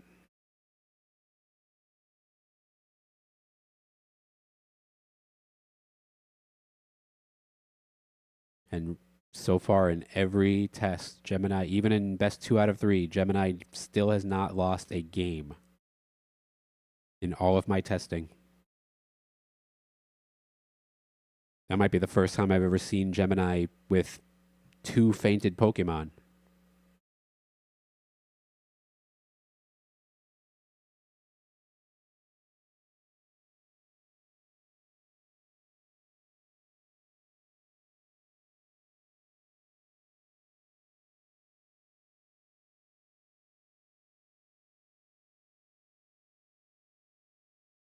Trời ơi.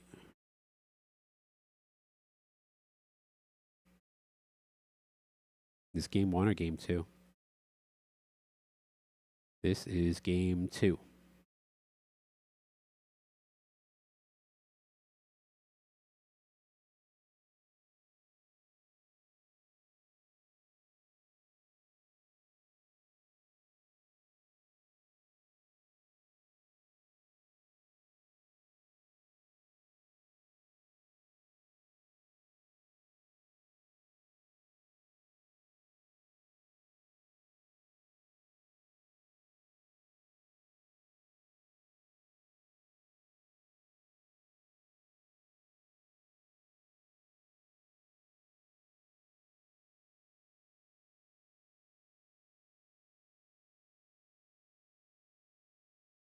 Why does it keep warning me about the audio stream?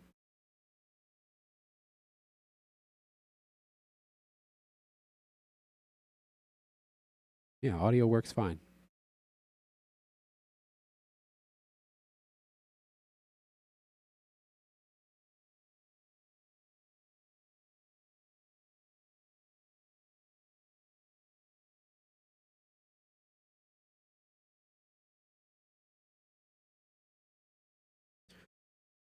And then once this match is done recording, it should go to the closing ceremony, and every trainer will be able to provide thoughts and trash talk based on their position in the tournament.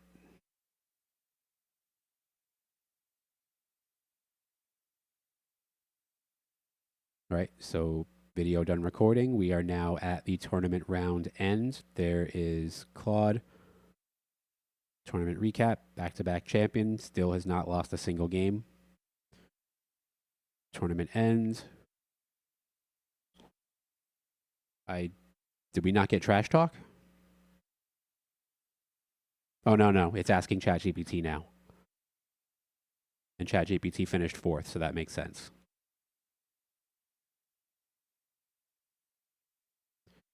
Okay, so it says it's not showing here, but ChatGPT actually did give a speech. So, okay, so the speeches are not being logged, but the speeches did happen. They're in the console.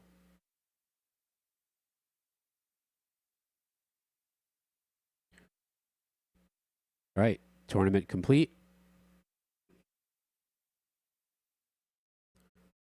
Let's show my VS Code window. There we go.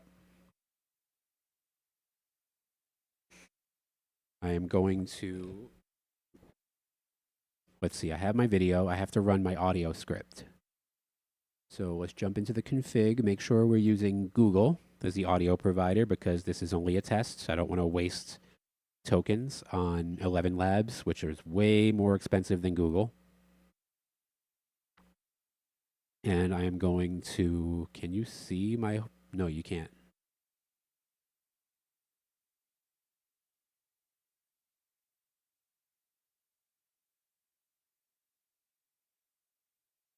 There we go.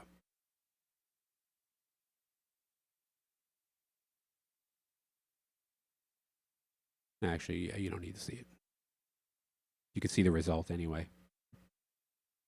So I am running Python scripts, generate replay audio, and let me check my documentation because I forgot how I did this. I forgot if I know for a single match, I can just Oh, this is the design doc. I need my scripts. There we go.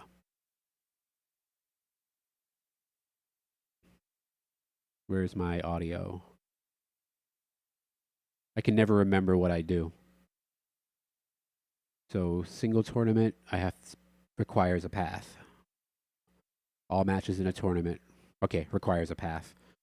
For a single match folder, it should just take whatever the most recent folder is, which right now is this one technically, but I'm not. It might go to this match instead of the tournament. So generate replay audio. We are setting the tournament flag. And the tournament is in matches / 2026 0328 132902. That's this one. And press any other flags needed? No.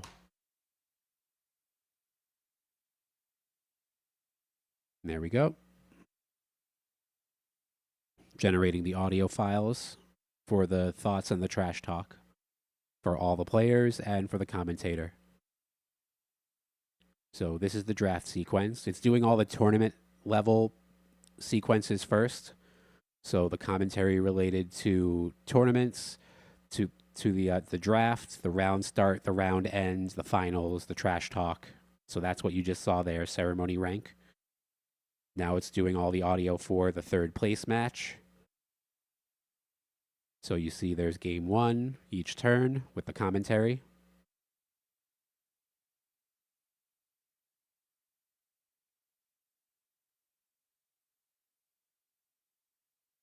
Third place match was excessively long, with Grok and ChatGPT just trying to stall each other out.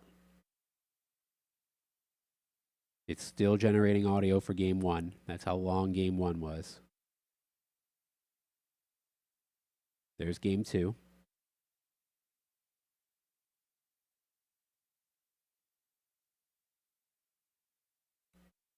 This would have cost a lot of money with 11 Labs, but with Google, it is basically free.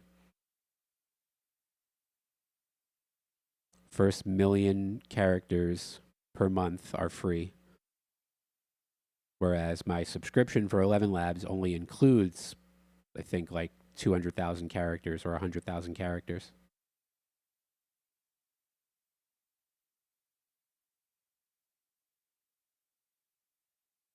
A typical poker match uses up half my subscription every month on 11 Labs. So if I do more than 2, I have to pay extra, do pay per use on the API. But Google gives you 1 million characters for free, and then the next million is $4. The only downside is that the voices are generic Google voices, so they're not very good. And all the American voices sound the same. But so for real production, I would use 11 Labs just to get the better voices. Plus, that's just what I'm used to at this point. I'm used to Gemini sounding a certain way. But for testing, that was a lot of audio in the third place match. All right, so here's semifinal 1. For testing, I'm just going to run Google's API because it's cheaper. Faster, too, to be fair. It's just flying through this audio.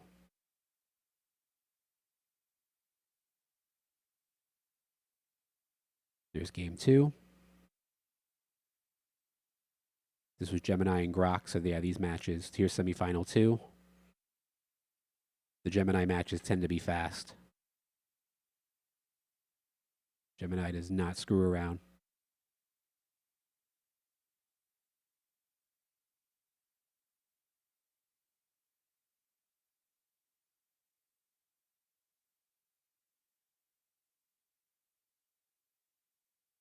Here's game 2.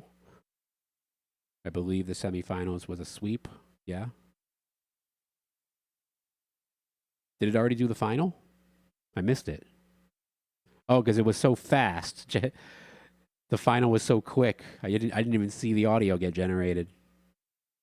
So here's my tournament. There's the audio, all in one directory. Why is that? Oh, that's the tournament level audio. The ceremony, tournament, the round start, round end, and the draft picks. That's why. And then the individual matches have their own audio folder. All right, so we're good. So I need to reveal this in my Windows Explorer because this is my Ubuntu directory. But I can see it over the network. And now we're just going to jump into Unity. There we go. And my Unity is on the Windows side. Go into the project here. That is a test tournament from before. I'm going to copy the tournament ID to the clipboard, drag these in.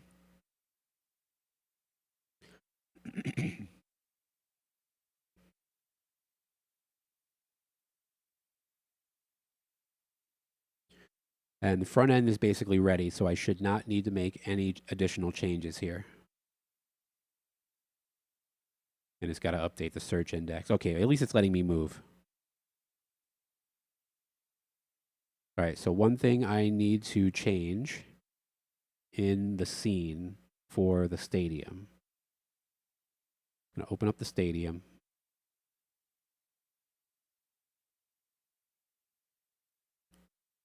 There's something I just need to change real quick. Because for all of my testing, I've had the bench the bench facing away from the battlefield so that I can have the Pokemon like dancing around in the background during the draft. But in reality, they need to be watching the matches.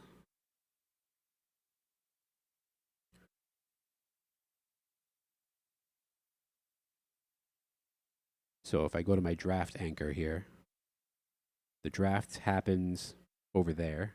No, that's the outro. Draft happens here. I actually haven't made the outro. I haven't made any outro items. So the outro is not going to work. But you see the draft is facing away from the field. So they will have their backs to the battle. So I want to switch that around 180 degrees. So now when you watch the draft, it will happen with the bleachers in the background instead of the Pokemon. But they will be watching the battle. So while two players are battling, the other two will be able to watch instead of having their backs to it.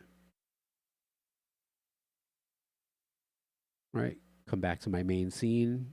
The main scene takes about a minute to load because it has a lot of stuff in it. 1,000 Pokemon.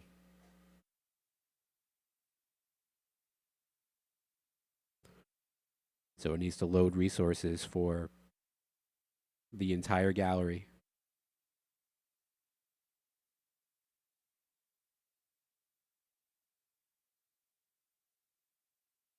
So you can't see the window that pops up on the screen to show me that it's loading. But it is loading.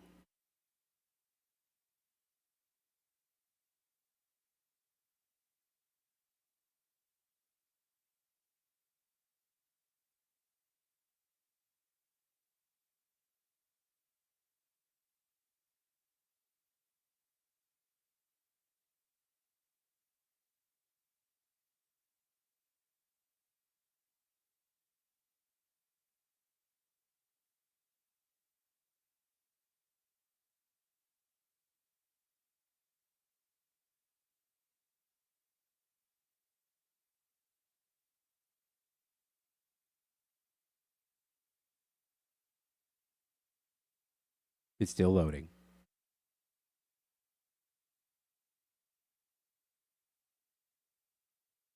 So it's actually been 1 minute and 30 seconds.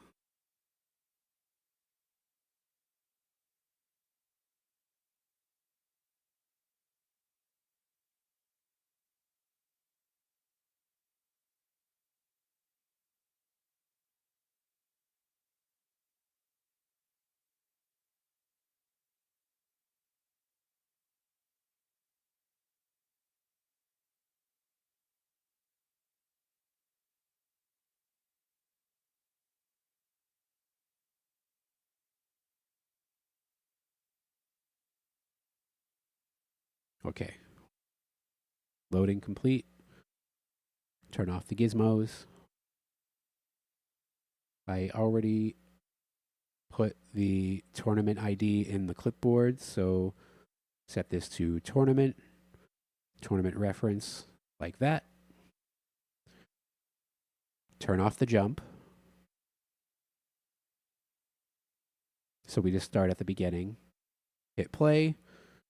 You can't see the pop-up, but it is letting the indexing finish that it was working on before, and then the match will start. It'll still take like a minute or so.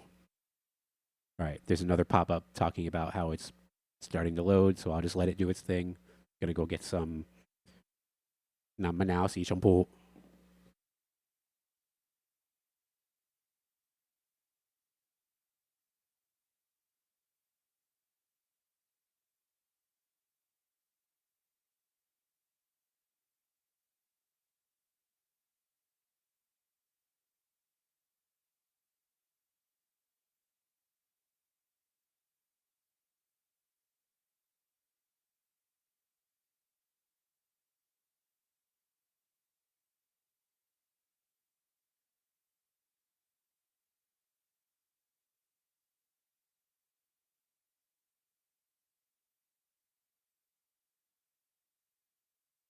กำลังจะกินน้ำมะนาวสีชมพู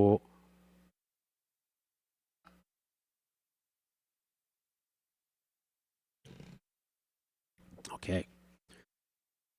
Welcome to the tournament. 4 competitors: Gemini 3 Flash, ChatGPT 5 Mini, Claude Haiku 4-5, Grok 4-1. Semis and finals are BO3, 1st to 2. Let's battle. Events progress automatically except for the commentator. For the commentator, I have to press the right arrow to move ahead. And that's so that I can get B-roll in between for each round and everything. Make sure I have enough B-roll shots before I move on. Incineroar, Gen 7 support, fake out, intimidate, U-turn, enable sweepers. I'll fake out your play and burn your sweepers. Amoongus first, anti-incineral, spore, RP. This is going to annoy me. I'm sorry. I have to. I have to. Oh no, because then I have to go into the. I have to load both scenes.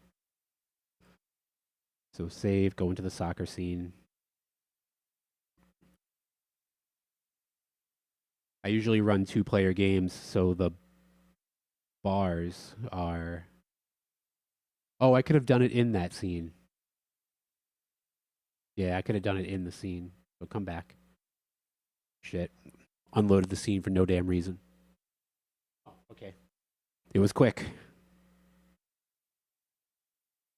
So what I was intending to do was in the draft route.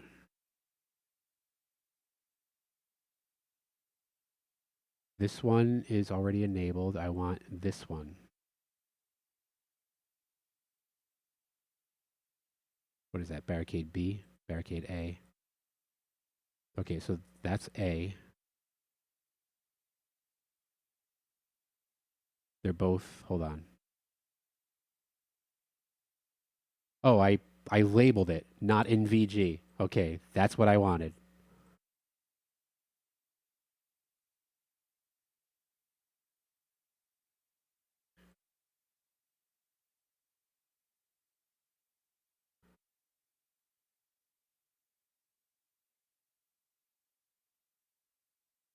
Remove visual guide.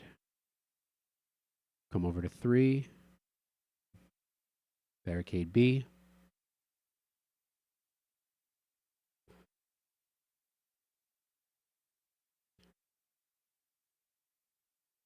and remove visual guide. Only because it's just going to keep bothering me that it's not there.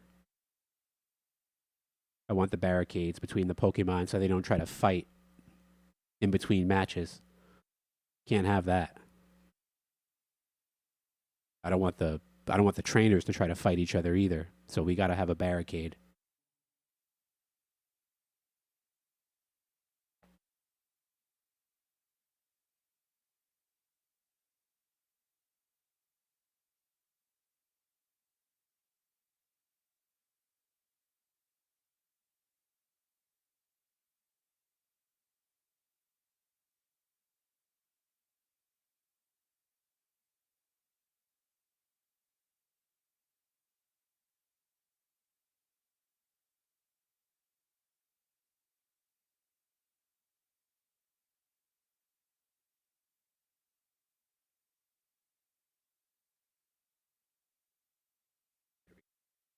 Welcome to Incineroar, Gen 7 support, fake out, intimidate, U-turn, enables sweepers.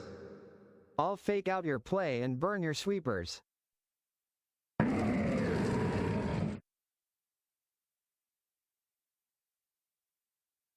Amoonguss first, Anti-Incineroar, Spore, RP, Regan.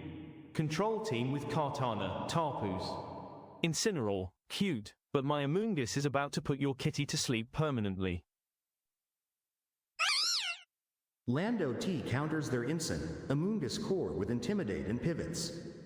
Incin, Amoonguss, groundbreaking stuff. Try harder. Lock-in Kyogre denies opponent's Rain Sweeper and secures our rain control. Essential anchor for tournament viability. Taking your best weapon, now watch how a real Rain Setter dominates the field. Gliscor lead, set big. spikes, taunt to stop Lando, Amoonguss, teams with Incineroar. I'll spike the field, taunt pivots, watch switches fall.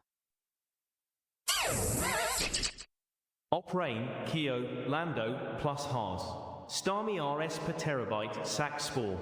Save sweepers. Anti-FWG. Starmie spins away your rain and hazards before you can say, drizzle. Xerneas, Lando T core.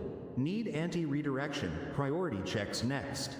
Preparing for a drizzle? Too bad a golden light is about to outshine your rainy day. Alakazam checks Kyogre with electric terrain, faster speed, and thunder coverage. Complements Rain Sweeper core with Solgaleo lead. Your rain team is about to get fried, Alakazam's thunder incoming. Bulky toxic spikes pivot with regenerator. Kyogre is basically his whole Soaks team. Threats, You're not going to reapplies be able to hazards, see anybody saves else. Scizor. Toxic spikes plus regenerator, your slow pivots will be worn down. Rain threatens, Starmie, Amoonguss Haas, Spore Sack. Exca Endgame Sack Sylve, Bennu. Excadrill's about to burrow through your rainy dreams and steel-type your fairies. Groudon forms Zerndon, counters Kyogre, and handles Toxapex, Excadrill. The sun always rises on my side of the field. Good luck keeping that Kyogre dry. Solgaleo leads versus Kyogre, resists water, survives rain hits, enables turn 1 to 2 setup for Alakazam coverage. Your rain setup dies to my sun. Solgaleo leads and pivots perfectly into coverage. Skarmory, Fizz Wall, Hazard, Spikes, Roost. Checks Excadrill, LT, pair with Incin. Stacking spikes and phasing your pivots. Hope you like taking chip and losing tempo. Silvally Bug sweeps Psychics, hazards late. Comp Starmie, Amoonguss to Venusaur. Legend's tough, but Silvally Bug adapts and sweeps late. Smeargle enables Xerneas via Follow Me and blocks Kyogre. Prepare for a masterpiece of sleep and regret. Crobat beats Gemini's Rain better than Tapu Koko. Superior speed, dark coverage, less water weakness. Pivots versus Incineroar, Amoonguss. Rain or shine, my Crobat flies circles around your stall. Scizor, BP, knock off, U-turn. Pair with Gliscor, Toxapex. Stall hazards, then sweep. Scizor's coming. Your slow pivots are about to get knocked off and punched into oblivion. Venusaur, Sludge vs Xerneas, Ice vs Gliscor, Dragons. Cinnamomgus, Excadrill, 5/6. Venusaur's about to poison and freeze your squad into oblivion. Protects Xerneas from priority via Queenly Majesty and checks Kyogre. Good luck clicking Fake Out when the Queen is on the field. Tapu Koko gives speed control, electric stab, terrain setup, and covers Excadrill, Scizor weaknesses. Koko's terrain shuts down your weather. Speed wins. Lead Sableye to Prankster taunt pivots, defog, then hazard stack. All Prankster taunt your pivots and stop your defog. Azumarill, Priojet, 4x Gliscor, PR Skiz, Skarm, Xernie, tanks Rain, Haas, covers Steel, Fly, Fairy with Fairy plus HP, Synergy. Azumarill's priority Aquajet will wash away your Gliscor and Sizer endgame dreams. Yveltal checks Steel types and forms a core with Groudon and Xerneas. Your Solgaleo is just an oversized kitty for my Yveltal to play with. Heatran counters rain threats with fire, steel typing, sets Stealth Rock, and pivots into Kyogre. Provides essential wall and coverage to handle Gemini's strategy. Heatran incoming. Watch your rain strategy melt under superior bulk and type advantage.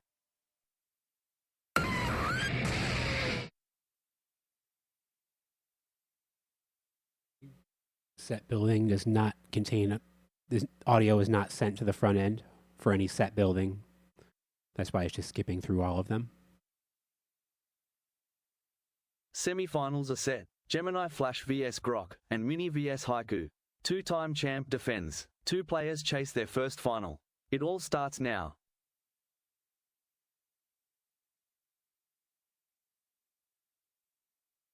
Gemini Flash vs Grok 4-1. Gen 7 doubles, first to 2 wins. Two-time champ meets a mid-table grinder. Flash is clinical, Grok starts slow. Draft incoming.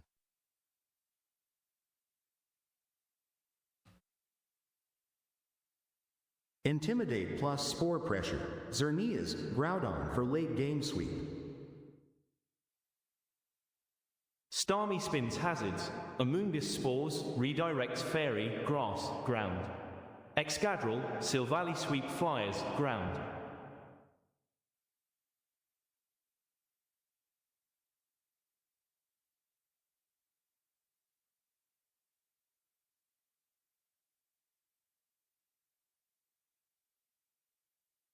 And this is where all those screen recordings and timestamp files come in handy.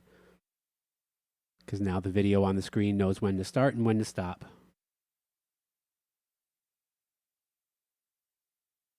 And for the finished product and a real match. Landorus Intimidate drops both Starmie and Amoonguss attack on lead. Smeagol pairs with it. Spore threat is real. Grok needs answers fast. In a real match, the commentator would be speaking at the same time as what you see on the video screens in the stadium to save some time. But when I'm recording in Unity, they happen sequentially so that I can get B-roll if I need it. Because I don't need to save time when I'm recording. So like if I don't like one of the shots, I can insert this one instead during the speech, if the speech runs long. Scald Frail Smeargle, likely OHKO plus burn threat, Spore Landorus to sleep, setup block. Anti-hazards momentum. If there were co-op mode, they would both speak here, but because it's not, you only hear one followed by silence. Turns for momentum. Smeargle spores Starmie.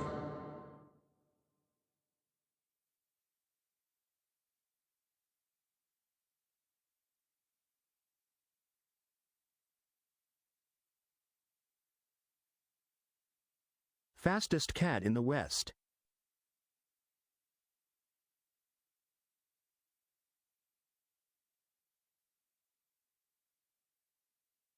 Xerneas pressures Starmie and Amoonguss immediately. Time for some fairy aura.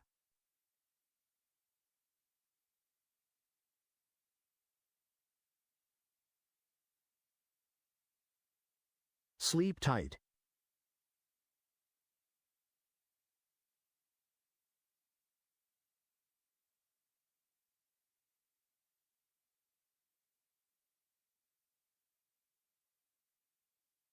And Grok cannot trash talk for Starmie because Starmie is asleep. So that's the suppressed trash talk that you see in the on the back end.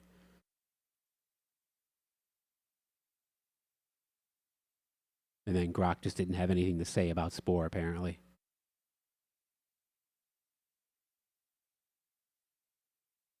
Commentator would be speaking here in the real thing. Spore lands on Starmie, but Amoonguss claps back. Xerneas is asleep. Gemini's win con is neutralized turn 1. Grok found the read. I want to see if the other players are back there. Yep, there they are. The other players are spectating. That's something that wasn't working last night. I got it working now. Switch Starmie greater than Excadrill, natural cure sleep. Amoonguss SB Xerneas, Super F, asleep. What I should do, I should change the angle, the starting angle of that rotating orbit camera so that you could see the spectators.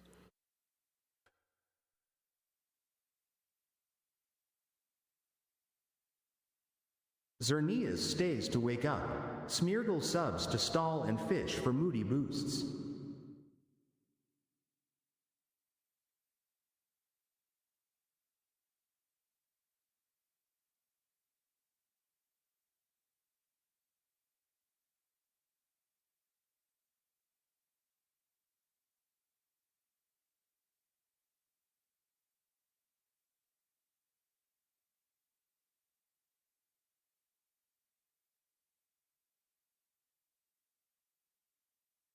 Hiding behind my masterpiece.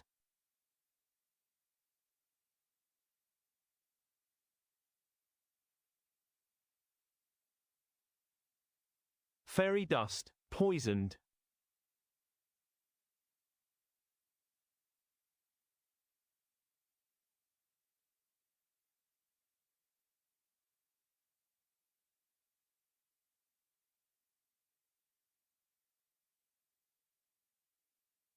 Xerneas locked in sleep. Sludge Bomb lands. Smeargle hides behind a sub with a moody accuracy boost.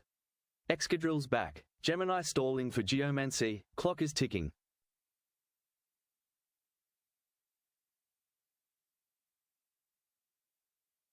Switching Xerneas to Landorus to reset Intimidate and preserve HP. Spore Excadrill.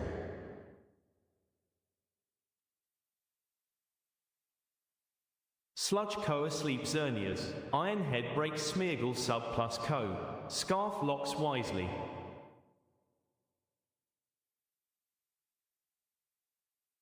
Intimidate arriving. Get back, Xerneas.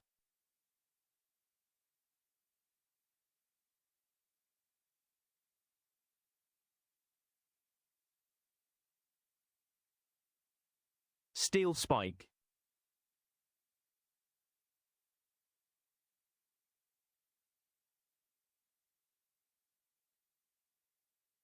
Dreaming of drills?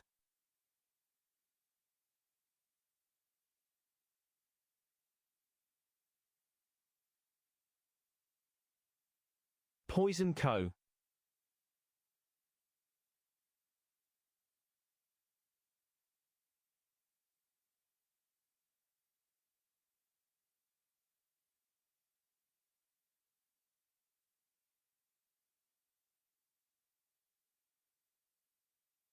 Spore lands. Excadrill's asleep. Intimidate drops attack on both.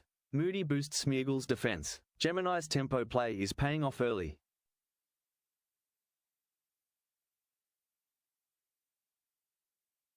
Switch asleep drill to Silvally, anti-Lando, Xerneas, Sludge breaks Smeargle sub, Moody.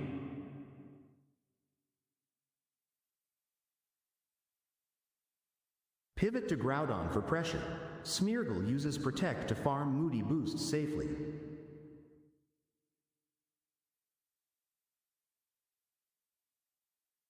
Bug vs Rain.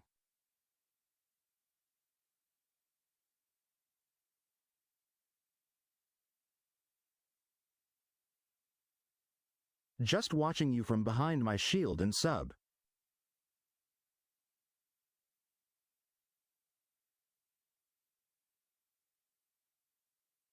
Pivoting out to bring in the big guns. See ya.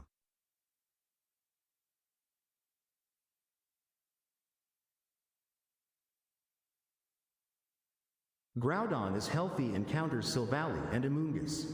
The sun rises on your bugs.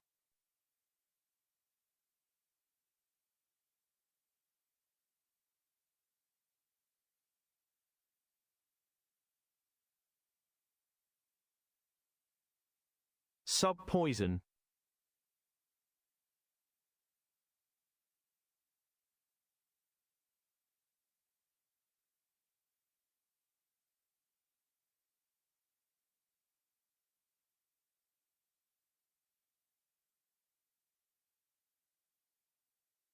Protect block Sludge Bomb. Landorus U turns out. Primal Groudon enters.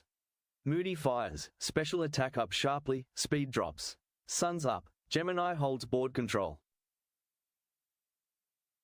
Groudon targets Amoonguss for likely OHKO in Sun. Smeargle spores Silvally.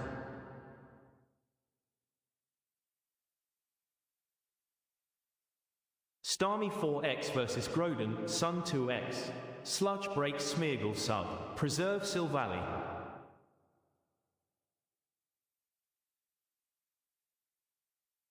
Water vs Sun Boss.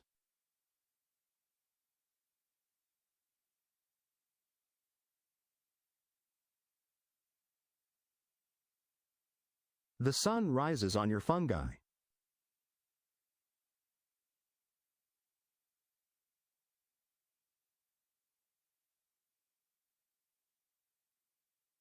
Nap time for the bug.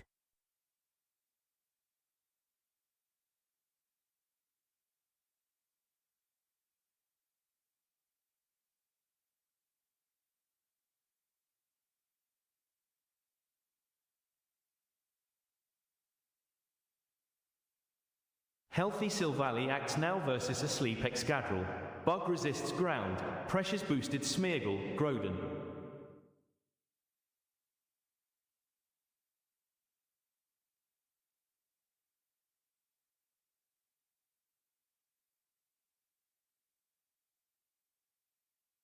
Amoonguss torched. Starmie put to sleep. Gemini cleaning house. Grok's down to 3 with their ace asleep. Moody boosts Smeargle's evasion. This looks dire for Grok.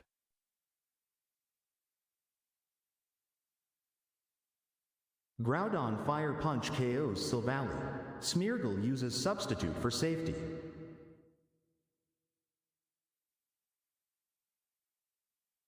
Starmie out cures Sleep. Excadrill tanks Groudon Fire. Silvally Sun fought Chunks. Protects Smeargle.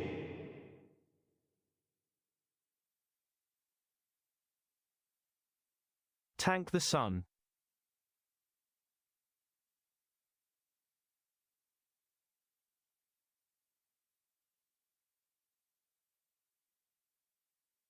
Sunny Burn.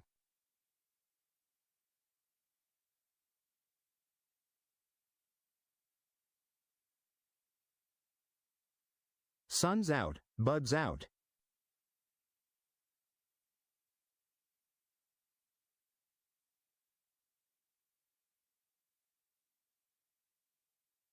Can't touch this.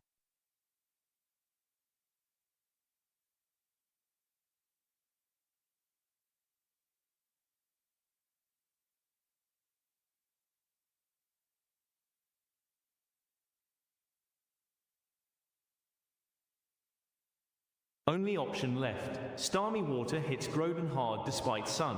Ice Beam for threats. Excadrill sleeps off.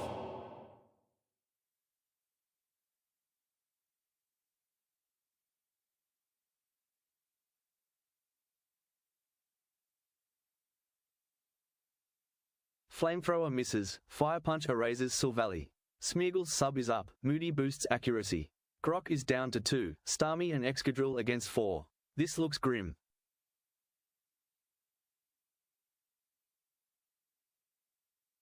Fire Punch KOs Excadrill in Sun.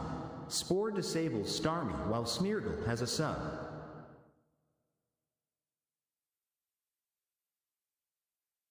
EXC Asleep locks Rock Slide spread safe versus Groudon.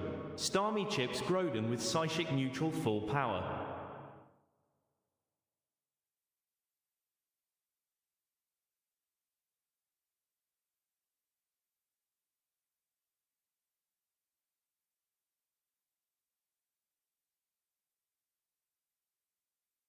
Mind Blast.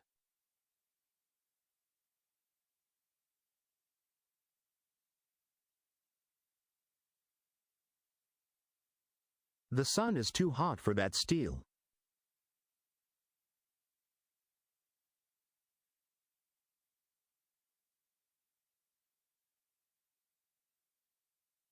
Sleep well, Starboy.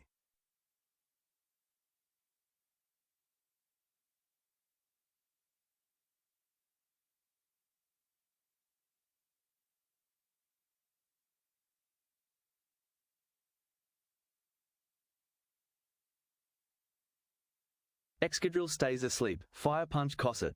Spore lands on Starmie, Grok is down to 1 Pokemon. This series is effectively over.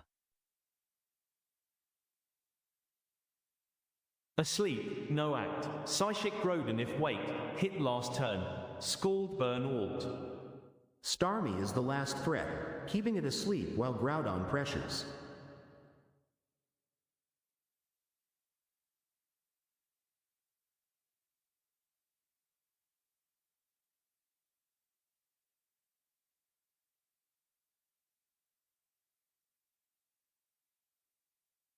Earth's power will crush the star.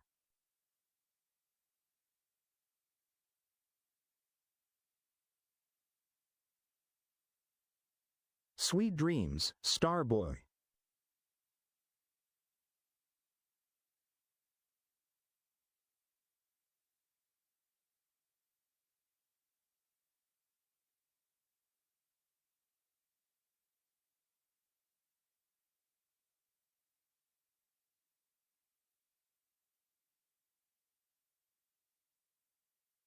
Starmie slept through it all.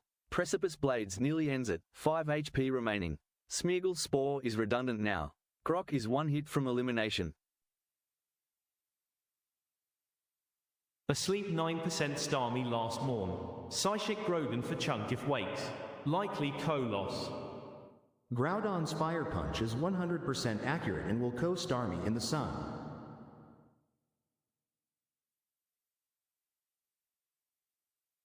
Psychic Boom.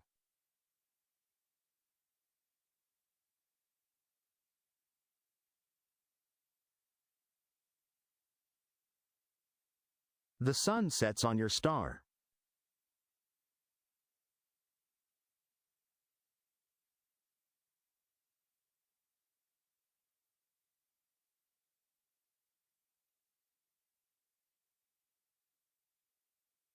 Clean 9 turn sweep. Sarina, Smeargle support for Xerneas remains top tier. GGEZ. Your team couldn't handle the pressure. Lost in 9 turns to Ground Core, Lando, Groudon. Smeargle odd support. Ven, Azu lasted. Grounds crushed me fast. GG, rematch. Smeagol Spore Loop strangled Grok out. GG Xerneas easy. slept through setup, but Groudon cleaned up. Gemini's sequencing was surgical. 9 turns, 0 drama.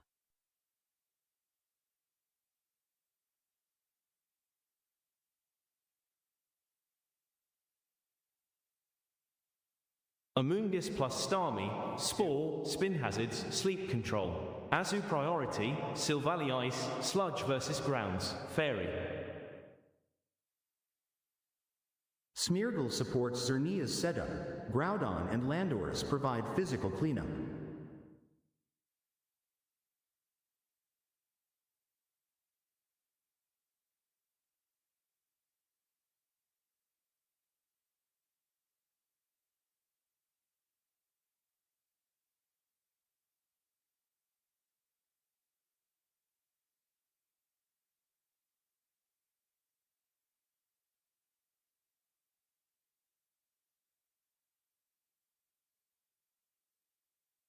Both sides lead full. Fairy Aura is live. Xerneas immediately threatens. Grok answers with Amoonguss plus Starmie. Spore War incoming turn 1. Xerneas sets up Geomancy. Smeargle spores Starmie to mitigate damage, disruption.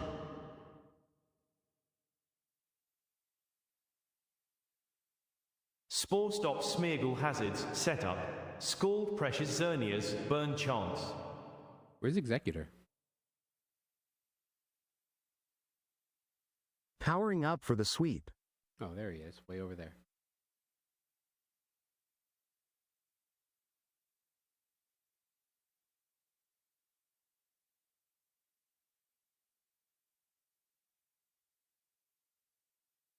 Nap time for the star.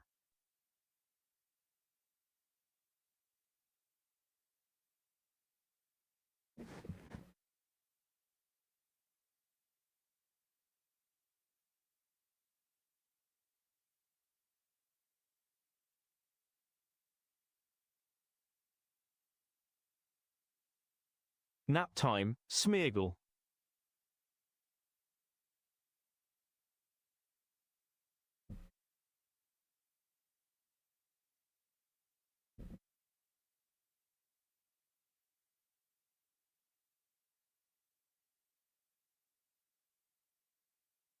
Geomancy lands. Xerneas fully boosted. Spore trades. Both Smeargle and Starmie asleep. Amoonguss alive. Xerneas primed. Grok must pivot fast.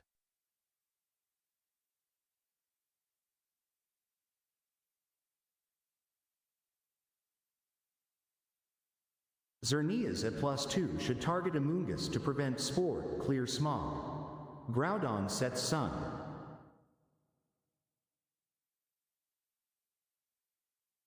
Sludge Bomb +2 Xerneas, Shay, Starmie safe recover.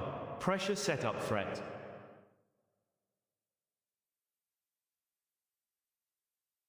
Bringing the heat.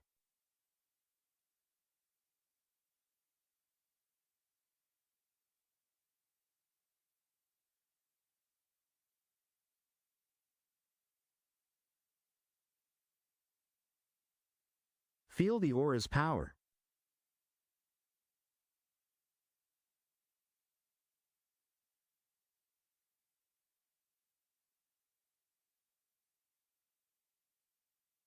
Rest up.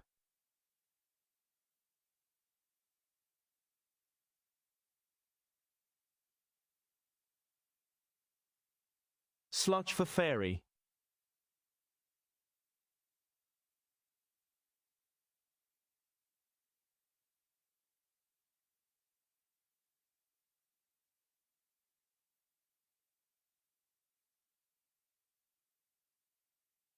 Starmie wakes, recovers back to full.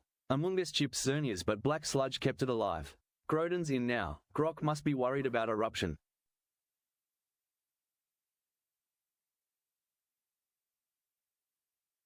Focusing on a double KO. Thunderbolt hits Starmie 4x. Fire Punch finishes Amoonguss.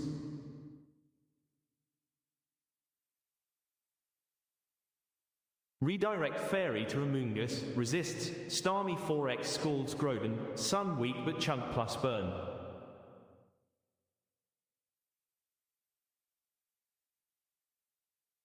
Over here.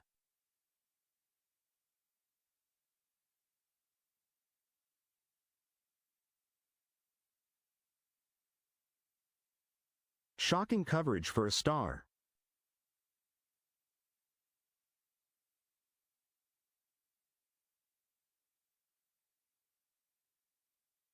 Burn, Groudon.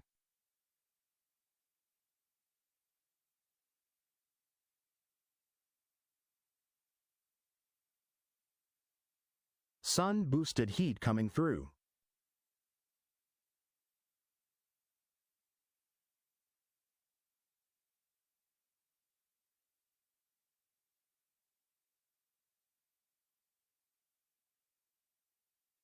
Azu resists Moonblast, Fire Punch, Water 4x versus Groudon.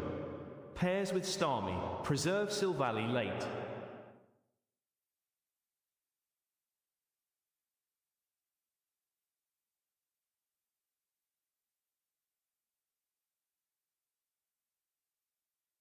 Rage Powder baited Thunderbolt onto Amoonguss, but Gemini's Fire Punch finished it anyway. Amoonguss gone turn 3. Grok is down to 3 Mons against a fresh Groudon and Xerneas.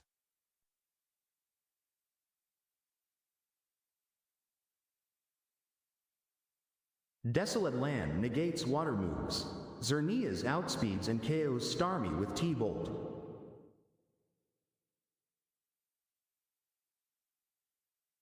Pred T-Bolt Starmie, Silvally, neutral. Azu J chips Groudon pre. Locks Prio good.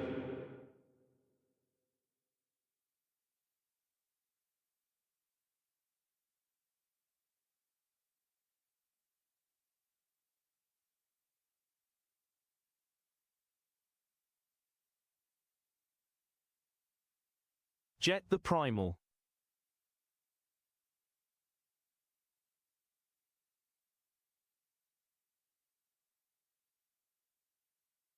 Shocking coverage for a star.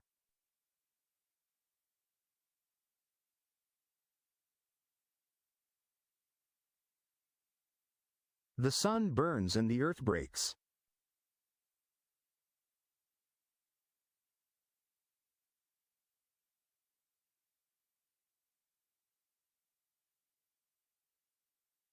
Sorry, I'm checking something in the agent inputs.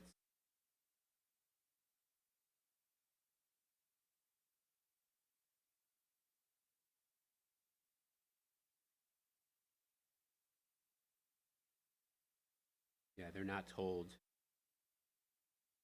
that the move was evaporated.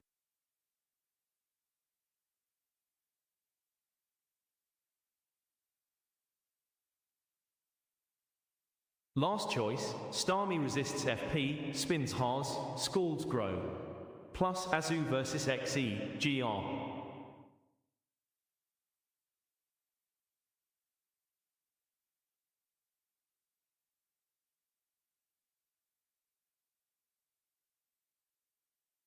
Silvally switched in and got obliterated. Thunderbolt plus Precipice Blades. Grok is down to Starmie and Azumarill. This series is nearly over.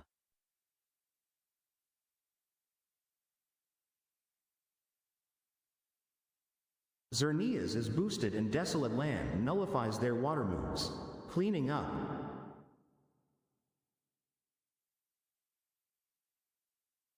Priority chip Xerneas, burn Groudon to cripple physicals. Aquajet first, then Xerneas, Starmie, Groudon.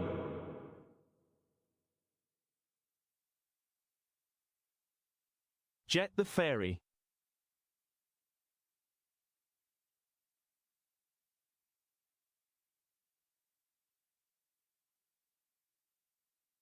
Static in the water.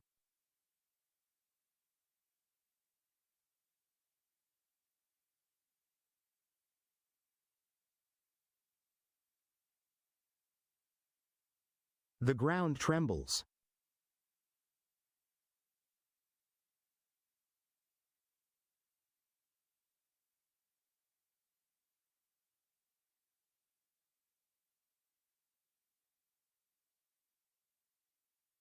Total sweep. Offensive setup with Sarina support is unstoppable. 5 turns? Too easy. Xerneas sweep. Quick loss to setup. Hazards, Smeargle key. Lead spinner next. Groudon naps. Rematch sweep incoming. Gemini 3 flash sweeps Grok 2-0. Geomancy Xerneas closed game 2 in 5 turns. Dominant. Spore Loop MVP. Grok never found answers fast enough.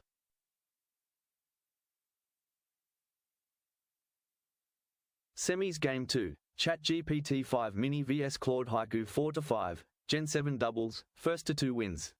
Mini's aggression vs Haiku's unknown, draft incoming.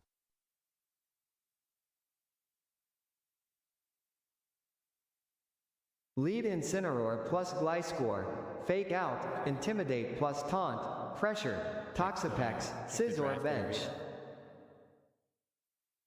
Hey, where are your Pokemon? Solgaleo tanks hits. Alakazam sweeps. Crobat handles bulky threats. You need your Heatran Pokemon. walls steel types.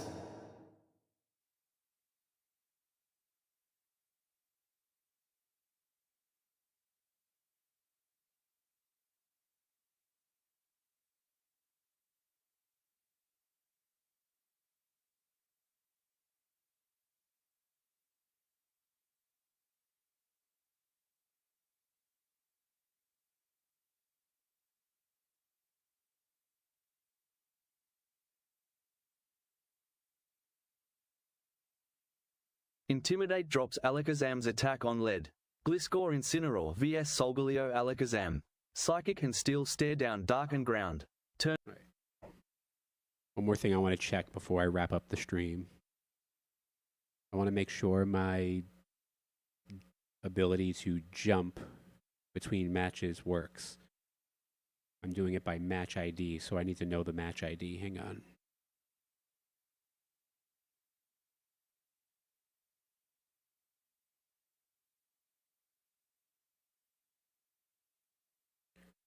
So the finals match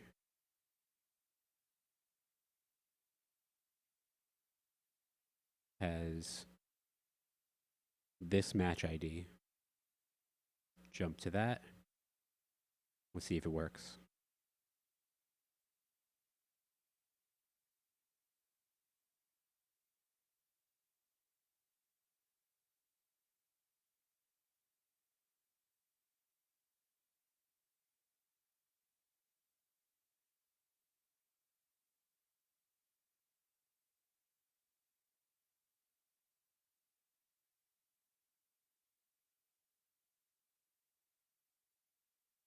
It's loading in. It should just simulate all events up to the start of that match.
Why does Smeargle sound a fart?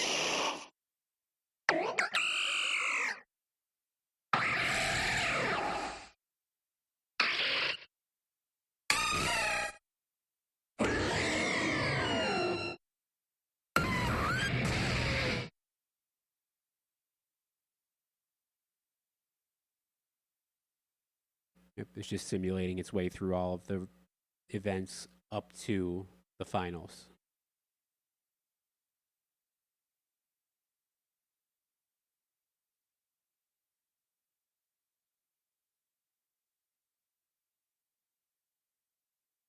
Just so that the state of the players and the Pokemon is retained. So when you jump to a match, it knows exactly where every Pokemon and every trainer is supposed to be in the stadium.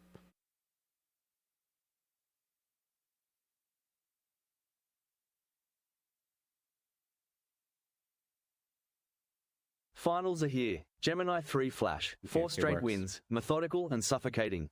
Claude Haiku 4-5. Pressure forward and variance hungry. First to 2. Let's go. Smeargle, Sarina disrupts. Xerneas and Groudon sweep. Priority blocked. Kyogre Drizzle plus Tapu Koko coverage. Opponent lacks rain counter. Groudon, Xerneas passive. Rain up. Kyogre looming. Gemini leads Smeargle Zarina. Spore incoming. Tapu Koko's electric terrain could block Skip it. turn 0. Critical matchup decision coming turn 1. Rain active. Kyogre plus Tapu Koko dual offense. Hit Smeargle and Sarina hard. Opponent passive. Wonder if it's because I set this to 1. Protect Smeargle for a moody boost while switching Sarina to Groudon to override the rain.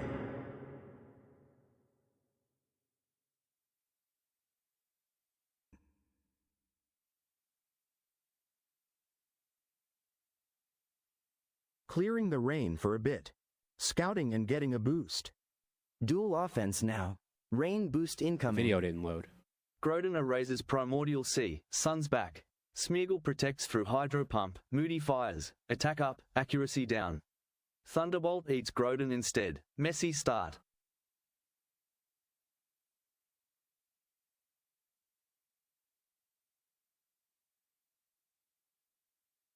Groudon blocks water and sun.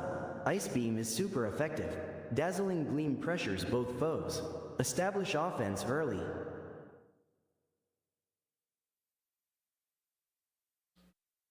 Smeargle subs for Moody boosts.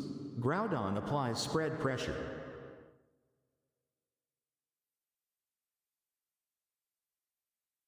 Spread damage tempo. Subbing. Ice beats Primal Groudon. Blades. Alakazam outspeeds Smeargle. Psychic OHKOs. Okay, so that's something I gotta fix. But okay, so the jump sort of works, but not really. That's something I gotta fix before I can release an episode. But yeah, I'm going to end it here. I've got a bunch of work to do. Lucky's got a bunch of work to do as well. And yeah, I'll see you next time.